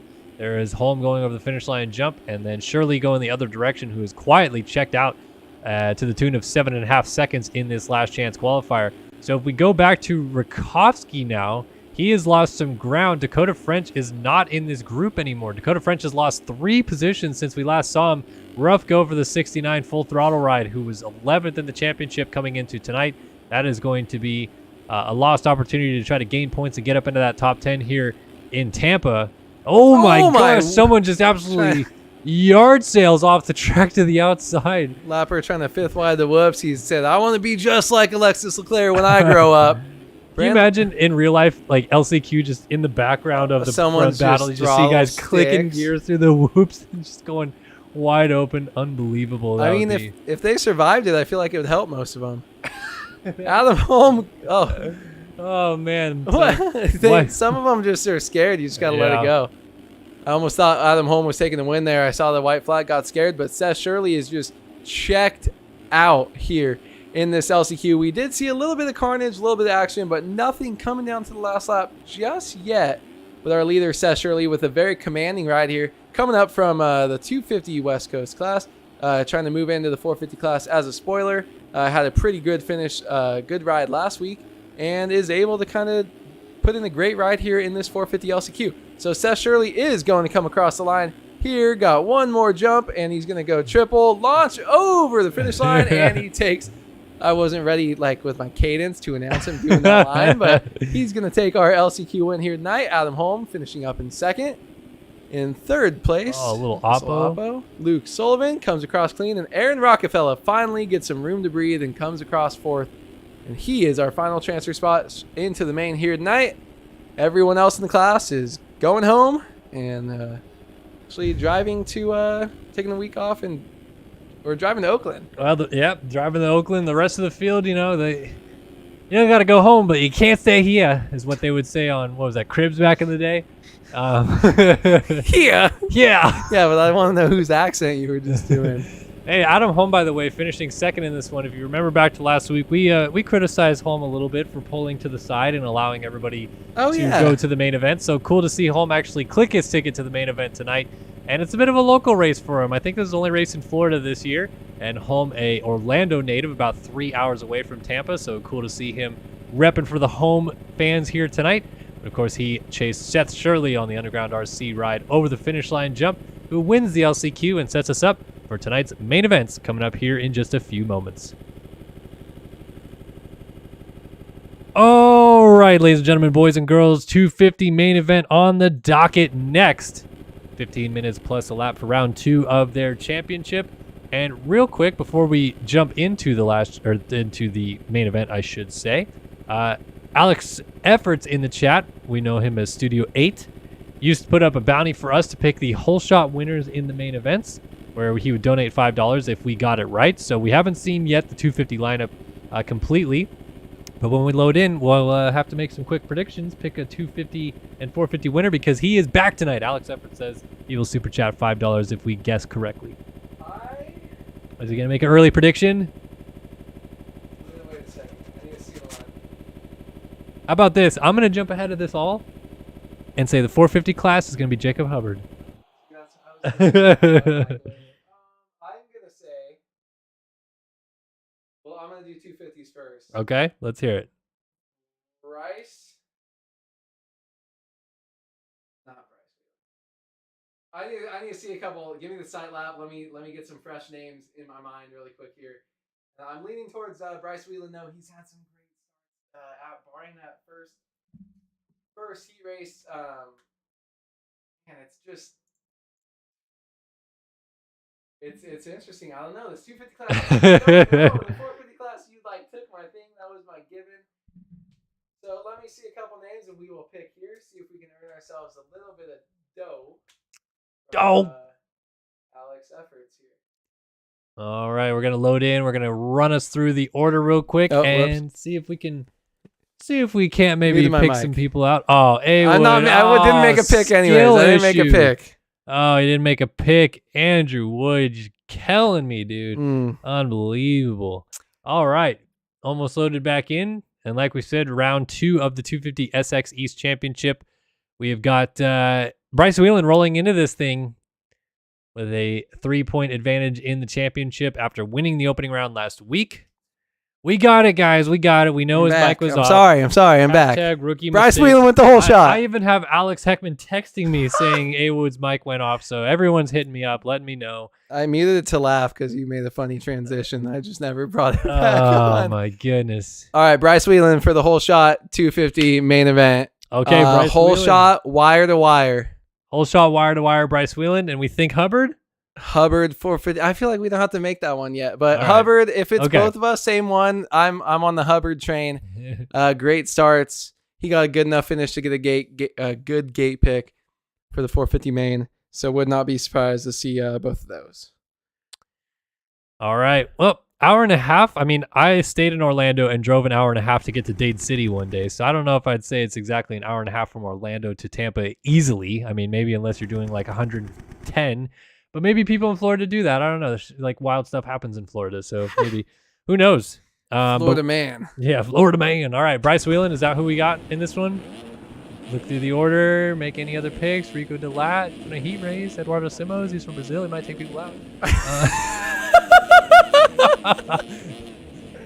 Oh, I love you. Yeah, I mean, I've raced doo-doo for years. Is this his first race back? I think so. We Yeah. saw him last week. I never saw him in the 450, so good to see him. But Bryce Whelan, man, I think he's just got everything dialed. Got that first gate pick. I think he's just gonna be checking out here. But doo-doo, man, if he gets up your inside, you never watch out, because I think that was him. Probably just sent him to the moon if that was doo-doo. Well, Bryce Whelan, can you earn us $5 sunshine or not? How about like No, the that gear is- semi-holographic back number? Yeah, pretty freaking sick. And on the front too. Yeah. Look at that little Payson Johnson. I know people are going to start learning that. This is going to be the new thing in sim, right? You have to do the wheelie into the jump face. So I tried it. It's fast. I did it a couple times. It didn't take me many times to do it on a track in the same rhythm he was doing it. but it was just so scary, and I didn't trust my suspension. But clearly, he's got something that works for it. But I always really like just the step on, step offs. I was really good at wheeling across those, getting the feel for that. But yeah, some of the stuff that these guys are doing now, it's just crazy. All right, I guess he's offering us 2 picks. So you're gonna say Bryce Whelan. Oh yeah. I'm gonna say Rico Delat then. Let's just change it up and pick the heat winners for all fun and games. All right, ladies and gentlemen, boys and girls, here we go. Round 2 of 250 SXE starts now in Tampa. Oh, a little bit of bar banging. Whelan has got a good line on the inside if they all push wide. Whelan is going to try, but he's not going to get there.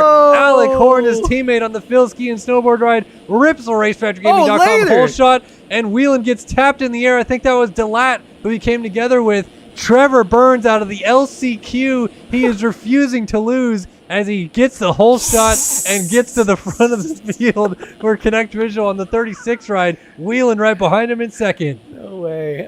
Bryce Whelan, yeah, got tagged by Delat, or actually Horn got tagged, I think. Went kind of spiraling there. Whelan got tagged, went up in the Davalos Bales, was able to get it back together, and now he is chasing down Trevor Burns, your LCQ winner. Burns is the freshest rider on this track. He literally just finished up about a minute ago. So going to be interesting to see how long he can fight off Whelan. He does have some insane speed, but it's just a little bit of inconsistency that I think sent him to the LCQ in the first place. But it looks like he might actually just not let Whelan by, but if he gets by, just try to kind of stick in there. Actually fighting back a little bit. Whelan cased that triple out. And now Burns gets a triple in clean, but we'll see how long the 36 machine can hold on. Like you said, going to the LCQ, getting a little bit extra track time in race conditions. Maybe a slight advantage right now for the 36 ride there. Trevor Burns on the Connect Visual program. Let's see if he can actually maybe work on getting a bit of a gap. We know he knows how to win these things. Ooh, and he goes for the quad and immediately that? blows up and goes down. Over Why, the if you're leading the main event, do you try that? Into the Doesn't make any Mathis net. sense. And he's going to get picked himself up in about 7th spot here. A lot of guys went by. John Heilman, Jeremy Schiabro, Brandon Nygren, Ethan Gerst, Talon Zollers, and now Whelan leads this thing. So Whelan's trying to lead every single lap but the first one, and he's done it again here tonight as he gets out front. Now Ken's guys like Zollers, who was up inside of the top 5 last week. Gerst also in the mix. Nygren, we know he's fast. Can any of these guys catch Whelan, or is it a little bit of a goodbye situation where he puts on the afterburners and pulls away this gap out front? Yeah, Zollers and Gerst, both great finishes last week. Actually, both from the LCQ this week, just like our leader was before he went down. But they're really fast. Gerst is qualified, I think, top 3 both weeks so far. But Nygren here trying to fight back a little bit. He's got a little bit of pressure behind him. Some of those 250 guys not going for that outside triple on. It's a little bit more inconsistent for them. We even saw a couple 450 guys not doing it if they're just not comfortable hitting that 90 fast enough. But Nygren definitely has some competition here behind him, but a little bit of a gap up to the next spot. John Heilman going to switch up and go outside. Trevor Burns, your ex-leader, going outside, switching up a little bit. Doesn't change too much here, and still just kind of training, but not too much action happening so far yet in this heat race or in this 250 main event, except for that change of the guard up front. Yeah, kind of a mixed bag so far when it comes to these passes happening, because it's not really materializing, but almost right there. Nygren had the John Heilman on the 43 machine show a nose, but Heilman missed the opportunity and is going to get passed twice as the rider goes down behind him. Carson West on the iSpec program goes down. Where is Rico Delat, our heat race winner? Not seeing him just yet. Is that him alongside there? No, that's Cody Cooper. So Delat way back here. Yeah, look at this. Oof. He is all the way back in his 19th, 20th spot. 19th for Delat, who won the heat race earlier tonight and looked like he was setting himself up for a great main event. Not to be the case. He has got a lot of work to do as Whelan continues to lead out front. Want to give a quick couple shout outs to Endo Creations for $2 donation, just showing support. Vision Prods with a $5 donation. And we also missed it a little bit earlier, so I want to go back and shout them out. But King Rider also said $9.99, and he said, in an alternate universe where AC never gets hurt, what does the motocross world looks like? I don't know, but I don't know that it's a total domination from AC. I think I would think a couple 250 titles, especially in Yeah. Supercross. He would have some 450 wins, I think. Yeah, too. I think two indoor. He has one outdoor, right? So a title. Did he ever get the outdoor Yeah, he got title? the 250 outdoor title So in 2019. So maybe 2 or 3 indoor, 2 outdoor on the 250. He was dominant, so dominant when he came up and just crashed his just shoulders blown out left and right. So, I mean, talk to Aaron Rodgers. Nothing a little trip down to Peru can't fix, you know. But back to the action though. Wheeling out front is just pulling away from the field and doing exactly what he did last week in Houston. Is hitting his marks, not doing anything too flashy, but Tylen Zollers right now cannot keep pace with him from behind. Ethan Gerst, in fact, actually, let's do a lap time check while we're at it.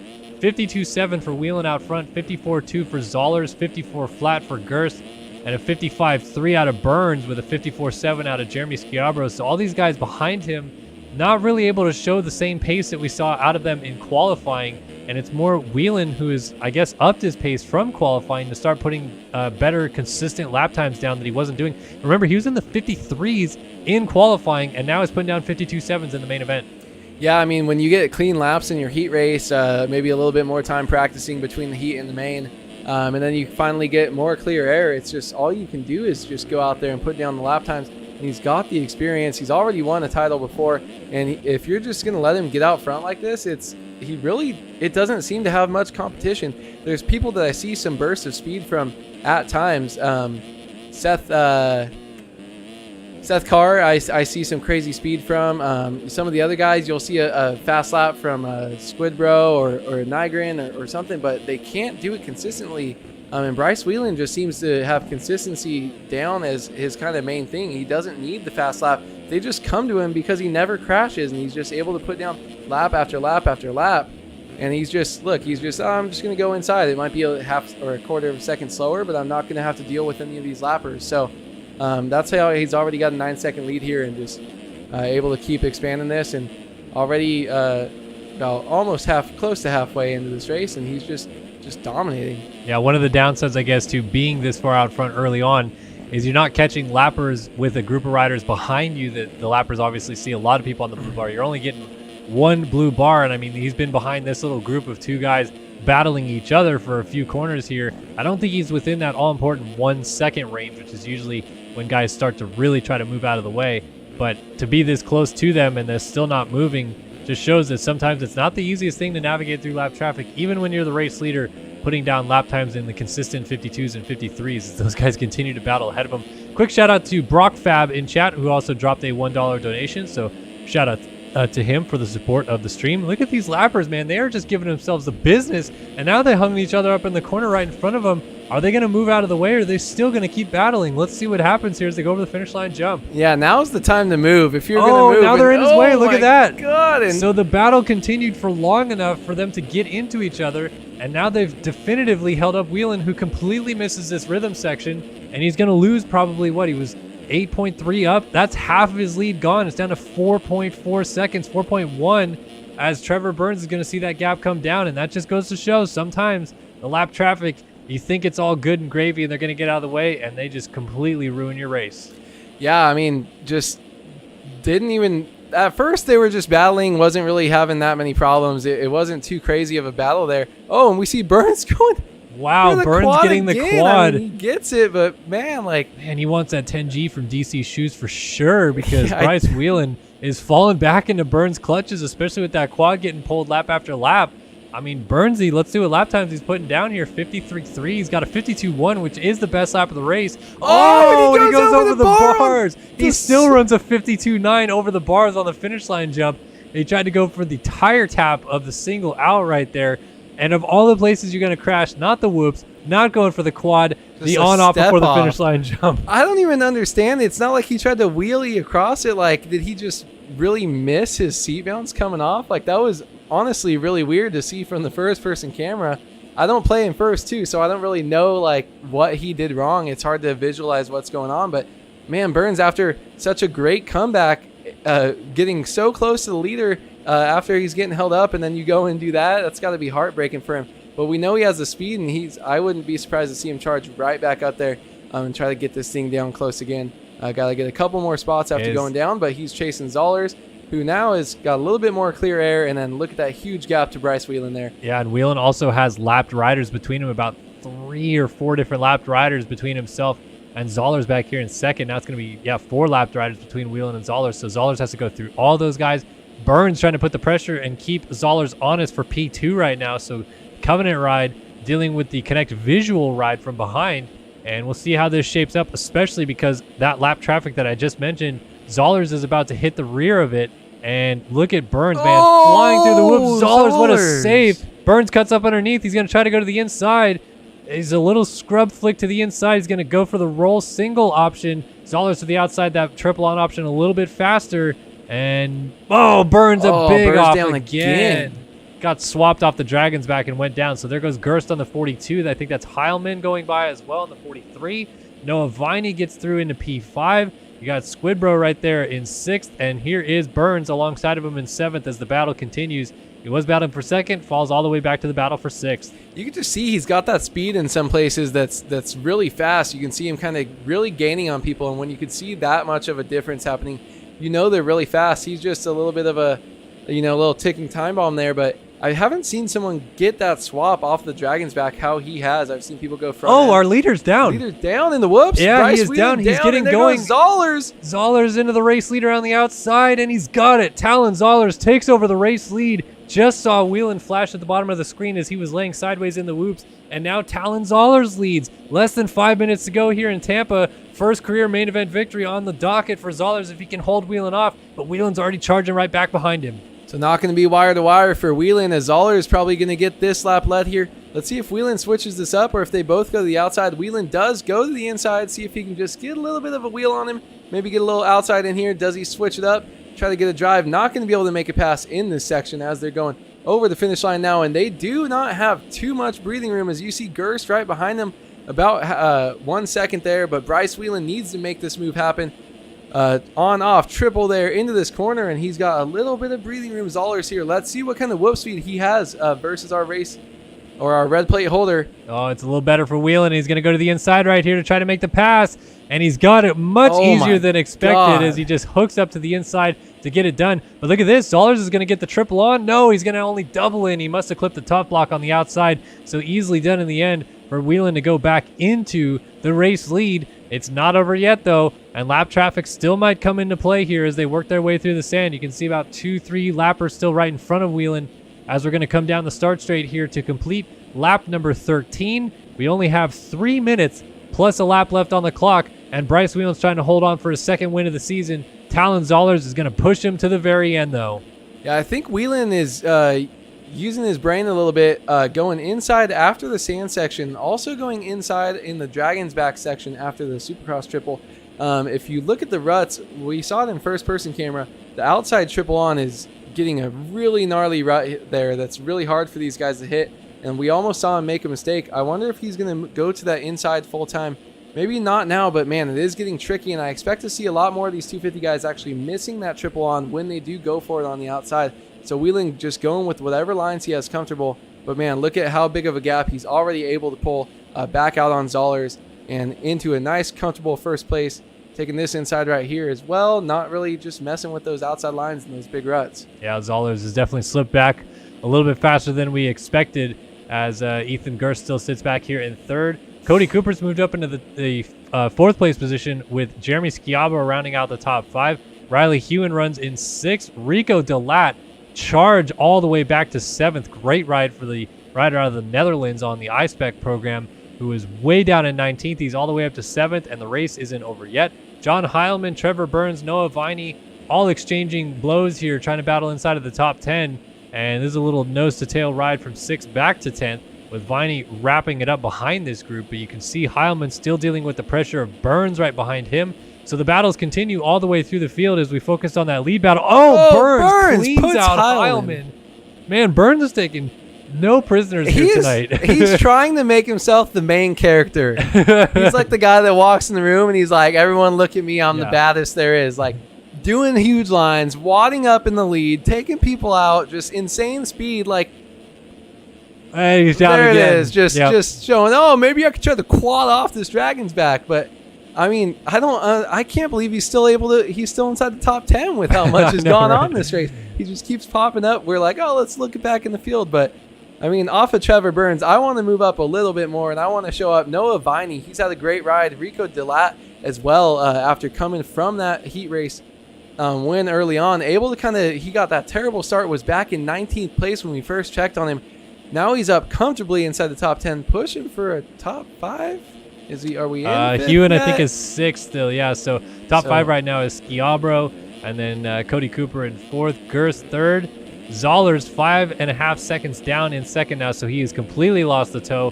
Whelan has taken off and run with this thing. I want to go on board with Whelan for a lap here, though, because what I've noticed about the track 15 minutes into this thing is how much more it's broken down compared to the heat races. Really gnarly breakdown. In each section, you can see lines developing in the faces of jumps. These ruts coming out of the corners are also more noticeable, and particularly the sand section also has some interesting stuff as you go through it and kind of jump through those doubles. So really interesting to see how much the track is broken down here late in this race. Yeah, right here you're going to see this huge rut right there, that wall, and then it's eroded. He gets it perfect, but that's why he's the race leader right now. Everyone else got to be struggling with that. You see it throughout the whoop sections, and then now coming into the sand, you can see a little bit of those faces, maybe giving people weird kicks, then breaking down a lot at the end. But that huge rut outside, and I think that's why Whelan decided to start going inside there. There's not much of a rut that you can mess yourself up on. Pretty decent rut there. He's going to cut out of it coming across right now. And he runs a 54, made a little mistake early on in the lap, but man, from his 52.7 earlier on and a consistent 53s, he definitely has fallen off the pace a little bit with his lap times. Yeah, it might be just trying to put in those last few laps and make it easy on himself, because we are on the last lap of the race right now. And this has been a huge start to the year so far for Bryce Whelan. If he can finish this thing off, he'll be 2 for 2 to start the 250 East after winning the title last year. So much different story versus the West Coast, where Luke Magnetti missed the first main event of the year and then eventually backed out of the series as he was not going to be able to race all the rounds. Whelan has come out firing and showed that the number 1 plate that he earned last year is not going anywhere anytime soon. Final straightaway, and it wasn't as dominant as it was a week ago in Houston, but it's still going to count the same. Another 26 points on the docket. Bryce Whelan takes round 2 of the 250 East Championship here in Tampa. Great ride by Bryce Whelan. Talon Zollers as well. Just a smooth ride. Not much going on back here, but an easy second there, it seemed, for him. Ethan Gers as well. They're like those riders that you kind of didn't even realize they were there. Cody Cooper as well. Just kind of cruising. Didn't make anything about him. Squidbro with a great 5th place finish here. Trevor Burns, after all that carnage, ends up able to somehow take away 6th place. Riley Hewen, 7th place. 8th place, Noah Viney as well. And Rico Delat, Heat Race 1 winner, going to come across in 10th or 9th. Matt Cromie with 10th place. Yeah, rounds out the top 10. Nygren back here in 11th, still battling to the line, but that's a lap rider. Man, Seth Carr, rough go for him here tonight. The Underground RC ride going to cross the line in P12. Carson West back here in 13th. Pilsner down in 14th. Simmos, Horn, Adams, Ginter, Bear, Heilman, Merwin, Garrett was the rest of your running order there. Let's take a look and see if we can see anything else noticeable change. Looks like pretty much everybody inside of the top 10 was all the same. So not a whole lot of cuts affecting things here tonight. And in the end, it is once again the big number 1 Phil's ski and snowboard ride. Bryce Whelan taking the win. Round 2 of the 250 East goes to him. Now 52 points. Clean and done. It's been a perfect season so far for Whelan, winning his heat races and the main events. And now he's getting to roll it into an off week coming up next, because we do not have a race next week before we roll it into Arlington for the Triple Crown the week after that. Yes, cannot wait for that. And it's going to be interesting to see if with these shorter races, Whelan has been getting some great starts in his main event. Actually, pretty much every race except for his first heat race last week. He's had great starts and just been really, really consistent. Also struggling with the qualifying, but it looks like the second he gets into onto the racetrack and the gate goes down, he's able to pull it all together here. And going 1-1 to start your season is a great way to give yourself a huge lead in these short 250 championships. I'm really excited for the Triple Crown next week, but going to be interesting to see how that kind of shapes up with some of these guys who are good starters or can just go out there and send it for a couple laps. So going to be curious to see how that shapes up next week. Indeed, and we are now going to roll it right into the 450 main event here tonight at Tampa. So round 6 of the 2023 MotoOption AMA Esports Supercross Championship coming up. And of course, this is an official AMA Esports Championship. We did the same thing for Nationals last year. And if you're interested in getting involved, you want to register for the AMA Championship. Init have implemented a verification system for everyone that wants to get scored in the championship. And a full explanation is available on the Init Esports website. So for any further questions, please direct them to Init or the Race Director Gaming Discord as well. Anybody in there would be able to help you guys out and direct you to the right location where you need to sign up for the AMA series and be scored as such. It's kind of a weird dynamic where the Race Factor Gaming Championship is what is being held, but of course there is the AMA Esports Championship that is also being ran at the same time, and anybody that signs up for both, of course, is scored for both. But if you only sign up and Race Factory and don't sign up for the AMA stuff, you will not be scored for the AMA side of it. So we want to send that message on to you guys so that you're aware of that situation. And if you still haven't signed up for the AMA side of this series just yet, definitely head over there, check it out, and get involved. Really cool that the AMA has stepped up and been the, I guess, sanctioning body of the series this year, if that's what you want to call it, and allowed for anybody that wins these championships to walk away with a number 1 plate on their mantle. Yeah. So as we move over to this, man, I wish I could have gotten more than 1 race win in my career. You know, it's not over yet. You know, maybe we'll see a resurgence one time. Maybe don't want to lose that pro license and move back down to the C class, but that might be where my next win comes from eventually. But moving on to this 450 class here. So I feel like you should take Hubbard as your whole shot artist, because that's who I knew you wanted him. It's hard for me to lean away from a Braden Carter or an Alexis Leclerc. God, that gear is pretty sick with that gradient and the number there. I really like that. Let's see. I feel like Leclerc, I feel like it's his night. Payson Johnson, his starts haven't been as good, but Braden Carter as well. I feel like he's just got this dialed in. I'm going Alexis Leclerc. All right, Leclerc and Hubbard are our whole shot picks here tonight. So Alex Efforts, if you are still here, I'd be warming up the old PayPal credit card. Get that thing credit ready. card out. Maybe even just put $5 in already, because I think one of these two is grabbing a whole shot. I'm pretty confident, but we'll see. We are about to find out. It is round 6 of MotoOption AMA Esports Supercross in MX Simulator. It is Tampa tonight on the docket, and we have 22 of the best MX Simulator players in the world ready to do battle here tonight. Which of these gentlemen will it be? The 30 card is sideways. The revs are up. Let's go racing in Tampa!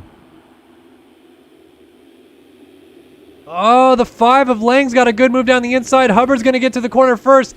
And it's going to be Jacob Hubbard ripping the RaceTractorGaming.com whole shot award. Carter, a much better start this time around, is going to try to pass his teammate for the lead in the second turn. Not going to get it. Lang is up there. I think Eagland on the 24 is in the background. And Carter's going to the race lead. It is Eagland in 4th place. And Leclerc is in 5th, and a huge gap behind them. A lot of guys went down. Yeah, Jacob Hubbard jumped off that triple before the whoops and then came back on through the hay bales and still was able to blitz the whoops perfectly fine. I haven't been able to get through there going as slow as I possibly can, so that's just impressive to me. Braden Carter, though, with such a great start, and they're off to the races, so it's going to be interesting to see. Does Hubbard have anything to challenge Carter with as they're up here starting together? It looks like he does a little bit there coming down the start straight. Doesn't want to give up, but definitely not too far away from the guys back in 3rd and 4th place. Got a little bit of a train going all the way back to Leclerc, too, in 5th place. They're Phil's teammate. But Braden Carter just off to a solid start. And I don't know why we expect anything less from him at this point in the season. Yeah. Seeing Payson Johnson down in 12th spot early on, so he's got some work to do to get up to this position. Carter is already starting to try to stretch this thing out as Eagland slots around Tyler Lang up into P3. And now Leclerc on the 7s going to work against the number 5 of Tyler Lang as they both go for the quad into the corner. Lang's a little short, and a nice save by the 5 to not get taken down. Leclerc going for the 3-3-3 option. Actually doesn't work out terribly different than what Lang was able to do through there. Pretty interesting to see that dynamic as well. Let's see if Leclerc can make something happen right here to the inside. Shows him a wheel and doesn't get it done just yet. Battle for second is on. Eagland down the inside of Hubbard's going to take it over. The 24 machine up into P2. Wow, the way Hubbard slid that around, but actually got him kicked off. He's jumping now, finally jumping back on track. Gonna lose another spot here. And maybe Lang to the outside. Lang triples in, gets that whoop section, or gets the drive through the whoop section, but actually gonna go outside here. Let's see if Hubbard can hold on the inside. Oh, he doesn't get the double in clean, but still is going to get the Supercross triple because these 450s are bonkers, and he can case that and still get going. Now he's going to have to deal with Leclerc, though, so Hubbard, life coming at you fast. Now has the 7 machine right behind him. Oh, he's going to get Lang back, though. Oh, shows a wheel to the 5 who didn't get the quad, and now Hubbard back into 3rd place. Let's see if Lang can fight back down the inside as Leclerc goes to the inside of Lang and shoves him into the Davalos bales, just pushes him high into the corner, and now it is a Phil's 1-3-4 with Eaglin being the lone District Designs rider separating everything. Man, that's tough for T Lang, getting a little bit of that French lag, kind of pushing him up into those bales and getting hard to get out of those Davalos bales up at the top of those 180 bull turns. But Leclerc, he's seen Hubbard making a little bit of mistakes, kind of falling back, and Leclerc knows this is his time. He's got to take advantage of it right now. He's got to try to get past Eaglin just crashed by himself out of 2nd. Hubbard hits him, and Leclerc shoots into 2nd place. So the Phil's riders are now 1, 2, and 3, but it's going to be Leclerc that moves up into 2nd place. Weird crash by Eaglin. Saw him off the front of the screen just sideways. Must have clipped a tough block, and it kicked him over. Sullivan was in 4th, but he just got passed by Payson Johnson, and Johnson is absolutely flying right now. 50.2 last time by, and he's going to try to run down that Hubbard and Leclerc battle ahead of him. Yeah, he's got a lot of work to do, but he definitely has the speed to do it after not a great start, able to throw down 50.2 followed by a 50.7.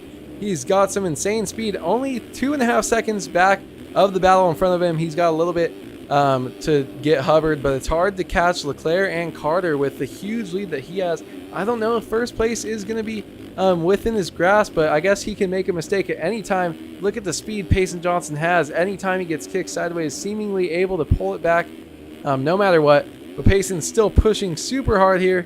And man, it's just insane watching him on board. Gonna miss the quad there. Actually, you see him get kicked over on the Dragon's back.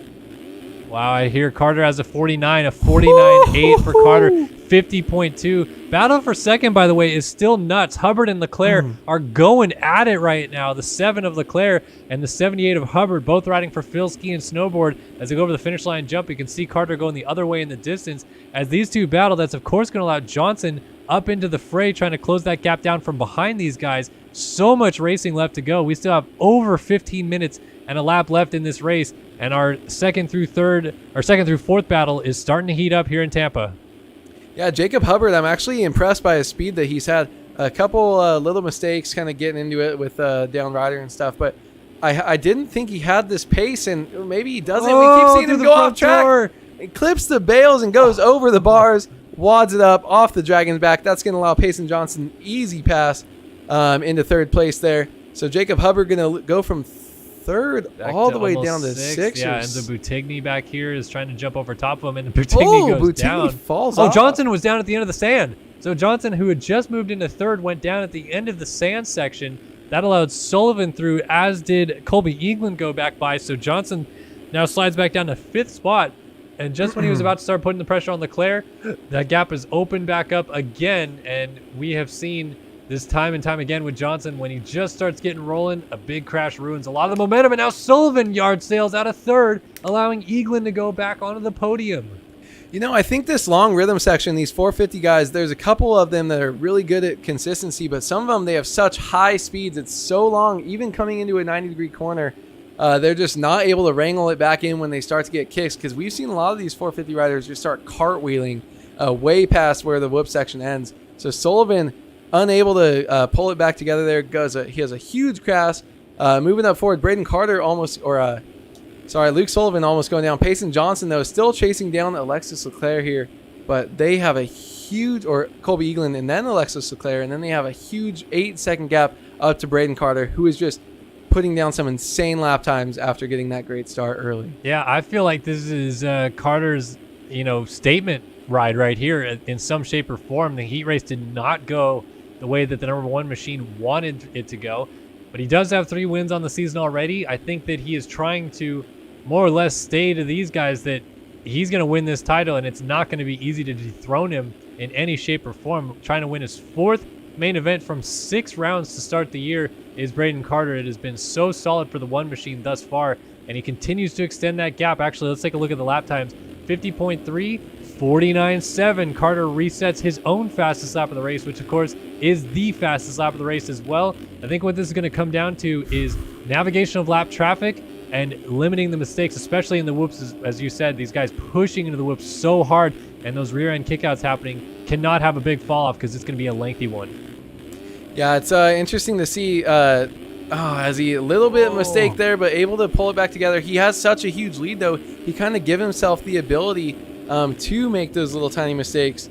So just really, man, I don't see anyone else. I know it's like consistency. They're kind of starting to get into that gap. Behind him, we see Eaglin, we see Leclerc, we see Johnson. But I don't see any of these guys being able to battle or to best him consistently. We're almost 6 rounds through, and he's just been so dominant this year. Someone's going to have to make a huge step and make it quick, because unless something big changes with the way that Braden Carter is riding, I don't see anyone else beating him. I think he's easily the title favorite. You know, I wanted to give it a little bit of time for kind of this to figure it out, but Payson Johnson, he's been having a lot of crashes, not the best starts. You know, Leclerc's got his starts figured out, but maybe just doesn't even have the pace on most days. And actually, I think our second place rider went down. Yeah, Johnson's now moved up to second, and he's got Leclerc right behind him, so a little bit of switching around back here. Hubbard has slipped into 4th now, and Eaglin now rounds out the top 5. Luke Sullivan's still just lurking right behind these guys. Jeff Cooper, quiet, good ride for the Yogi ride up here inside of the top 10, just outside of the top 5. Frank Jackson is back here, and Matthias Janis is rounding out. Oh, he's actually 9th, excuse me. So Castellaneta rounds out the top 10. I like when the Phils guys choose different gears so I can tell who the heck is who. Me too. But as we go back up front, Johnson actually has ran the fastest lap of the race at a 49.3. Oh my God. And just put down a 49.5 right behind it as well. So 17 seconds behind Carter. But we're not halfway through this main event yet. And still, we have to factor in the fact that Carter is going through lap traffic first. He's going to get slowed down a little bit by that. If Johnson can stay on 2 wheels, which is a bit of a question mark, he might be able to eat into this lead a little bit. And if Carter makes 1 or 2 mistakes and has a crash, Johnson's going to be in an opportunity to close this gap down. Yeah, man, Johnson, this is going to have to be a statement ride, I feel like, for him. I just said I feel like none of these guys have been able to challenge, but if Payson can just keep dropping heaters like he is, navigate the lap traffic, and even if he just brings it back in close, without some big mistakes from Braden, I might be willing to, I feel like Payson is the number 2 in the championship here. Just with the speed that he's able to put another 49.3 back-to-back-to-back 49s by him. He's so insanely fast and talented. He just hasn't been able to put it back together, but I think these two are easily on another level. And Eaglin and Leclerc, we might start to see them fall off more and more in the championship standings. I think the biggest problem area for Johnson to do this pace consistently over the next 10 minutes in a lap is the whoops. I think he's already displayed a few times how fast he's going causes him to maybe miss a whoop or kick a whoop a little wrong. And if he's going to try to keep doing this pace, he's got to try to clean that up. He just missed the quad right there again, so that cost him quite a bit of time. And up front, Carter's putting 49s down himself, 49.7, 49.8, so he's going, half a second or so faster a lap, or slower a lap, I should say, than Johnson. But he's still putting it in the 49s, and Johnson's only inching closer to him, and that lap actually lost time. Yeah, it's crazy to see that Carter was able to get back in those 49s, even though they weren't as fast. It's nice when you've got that big of a lead. He's got, from the crash, 17-second lead, but only losing half a second every time to Payson Johnson. If he's running his optimal lap time, then you've already built yourself a big enough gap to do that. But it's these guys are they're insane. It's like watching aliens play this game. They're just so flawless. Obviously, they do make their own mistakes. They go down big, but they're going insanely fast. So it's just fun getting on board, watching them run that pace, and just knowing, 99.9% of people will never go that fast in this game. I've never gone that fast for sure. No. Back to Carter out front, though, as he jumps into the whoops. Want to see what it looks like for him right now. You can also see that the whoops are getting a little notchy on top. There's actually defined ruts being carved out by these guys. Carter laying a huge scrub right there, so he's putting it down. But watch, if we go on board here with Johnson, you'll see as he enters the whoops, there's a few whoops that have some pretty decent little ruts on the very tops of them. So it just takes one little kick off of those for the entire drive that Johnson is putting down to fall apart. And look at that, 49 flat last time by. Johnson is flying right now, trying to push this gap down and maybe even trying to get into the 48s before this track breaks down enough that it's going to slow the pace down. I do like that triple inline. I was going to say earlier, if you do that triple, you set yourself on that different kind of rhythm through the sand, and then you're not hitting all those bigger road bumps that everyone else is putting in by just doubling into the sand. So maybe we do see the triple over a little bit more. Oh my God, Payson. 49.4 after getting all sketchy right there. Still just inching away, 16 seconds behind, but 5 seconds back from him. We have Alexis Leclerc, who is 16 seconds in front of our 4th place rider, Jacob Hubbard. But then that battle actually gets close. Jacob Hubbard only about a second ahead of Luke Sullivan, riding around in 5th place right behind him. So really a good ride by these guys. Luke Sullivan battling adversity early, and Hubbard able to kind of salvage after a rocky start. He was kind of all over the place there, and looks like he finally settled in. A little bit further back, we got Frank Jackson still holding off the 24 of Colby Eagland, who's going to be kicking himself because he was in that battle for the podium spots early and has slipped back to these battles a little bit further on back here. So was in a great position in terms of points to gain some points tonight, but losing them as we speak. Jeff Cooper still sitting behind them as well. Matthias Janis, and then Janis is the last guy. Well, excuse me, Castellaneta. Oh, Carter just slid out. I was just about to say that Carter's about to lap those guys. Carter just slid out with the lead. It was not a long slide out, but man, he just completely blew this entire section. Now I'm going to double at the end of it. That's going to lose him a lot of time that he gained. It's down to 13. And it's going to go down even more, maybe down about 10 seconds by the end of this thing if Johnson gets the rhythm behind clean. And he does, under 10 seconds actually. Johnson now down to 9.5. And just going back to what we surmised with these two last week, you never know until the checkered flag waves. Johnson was the one with the big lead, and Carter was the one eating away at it slowly but surely while Johnson was trying to be consistent out front. Now the tables have turned this week as Millie Soderblom whips in front of Johnson right here. It's Johnson doing the chasing and trying to close down on Carter, who is trying to do the consistent riding and defending ahead of him. And so far, Johnson's been able to eat this gap down quite a bit because of a few mistakes from Carter. Oh my God, that wheelie in the like yes. 5 whoops in. I know, and he like launched the triple before. He doesn't even care about downsides, but the way his suspension works and landing on the rear wheel. Look at that, slid out, still gets the triple on there. Just insane speed, but man, yeah, 9.4 seconds is the gap. Now 9.3. He's slowly inching away, trying to get this to happen. And you see as he moves through the field, Braden Carter is seeing almost the same exact thing, just hitting the guys first, maybe surprising them. But look at how fast Payson comes up on some of these lap riders. This lap is about to be nuts. 49.7 with all of that chaos and the traffic that he's going through. Meanwhile, Carter at 50.2. And the bigger story is what's in front of Carter right now is a train of lapped riders. Adam Holm, his teammate, does a nice job to move to the outside there on the 17. But next up is a few guys. Castellaneta's on his team, but he's starting to get into the top 10 with a lot of these guys, and they're trying to do their own battles and have good points finishes tonight. And he's lapping them. He doesn't get the quad there this time, as Holm deals with Seth Shirley from behind, battling with him. And you're going to see, I think, Johnson at the bottom of the screen go the other direction right there. So look at this. I mean, Carter, well, finally, nice job out of the way right there for, I think that's Jeff Cooper moving to the side. But he's still got more lappers to work through, and it's not stopping anytime soon. He's got a freight train of guys all the way up to maybe Hubbard in 4th going the other way in the whoops right now that he might have a shot at lapping. Yeah, what we need to kind of remember too, once you start lapping inside the top 10, these guys are in their own battle. So they're not moving over as easily as maybe someone who's crashed 10 times and they're in 18th place, when he comes around. So it's going to be more difficult for these guys to pass the lappers. And when they pass them, are you passing them while they're in the 3-rider battle, or are you just going through one by one? So right now we have a huge pack for Braden Carter.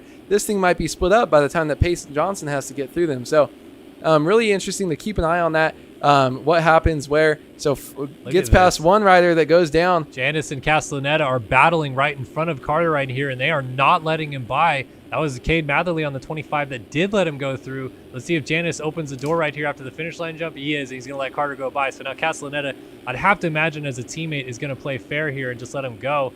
Johnson really not eating into that gap as much as I would expect, though. In fact, lost time. It's now out to 12 seconds. So Johnson's made a few mistakes of his own right. And as Carter gets through the lap traffic pretty well so far, oh, that was a little bit dicey as Sullivan and Castellaneta crossed over each other right in front of Carter trying to pass Castellaneta on the 12, and he's going to go by, but Is now he he's got gonna to quad? Oh, Sullivan! inside? Oh Wow, my so God. lucky he doesn't clip Luke Sullivan right there. And now he's closing up on Frank Jackson on the 28. He's going to lap Jackson as well. And Johnson 11.2 seconds back, but just did not inch up on Carter like I thought he would while Carter was dealing with all that lap traffic. So Sullivan actually dropped a bunch of spots. I think he was up in that 5th place spot before. But, man, now working past even more people. He's going to lap inside the top 5 in this race. If he gets close to the podium, that's just going to be absolutely ridiculous. But Braden Carter, just some insane speed here tonight. Payson Johnson as well. These guys are running faster lap times than was the best lap in qualifying during this race. 49.3 was our fastest. We've already seen 49.0 and multiple 49.3s from Payson Johnson here tonight. Just so good, man. He's the way he can dissect these tracks. His consistency is getting better week by week, and he knows he doesn't have to go out and try to drop a 49 every single lap he's out on the track. Oh, and as I say that, a big mistake. He's Big gonna go mistake, Carter. backwards, stays up, Whoa. almost goes down, and now he almost goes down. That's Oh going to be my a lot of God. time lost right there for Braden Carter. Not sure. Apologies why. I don't know. The stream on my end did not go down. I apologies to you guys that did have it go down, but it looks like we are back up and just catching the final few laps of this one here in Tampa. We're down to 1 minute on the clock left, and Carter just made a huge mistake. And Johnson's trying to close this gap down, but he just Oh missed my God. off the side of the Supercross triple. Somehow pulls it back together. So this is coming down to Carter trying to limit the damage here. It's going to be 2 to go this next time by, and he's just got to make it 2 laps and not get caught up in anybody else's mess, and he is going to win this main event. But that is easier said than done, especially with the pressure that Johnson is trying to put on by keeping the gap close from behind. Yeah, Braden Carter, that big mistake in this section right here, and he slides out again, trying to tuck it in nicely.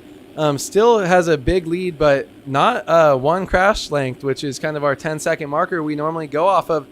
So any little mistakes doesn't get to him. You see him going a little bit further left, getting out of those main ruts. Still able to hit the inside, though.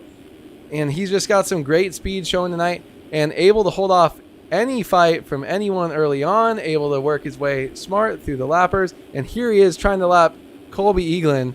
Yeah, Eagland and Hubbard. No, that's McIntosh on the 45 that he's trying to put another lap down.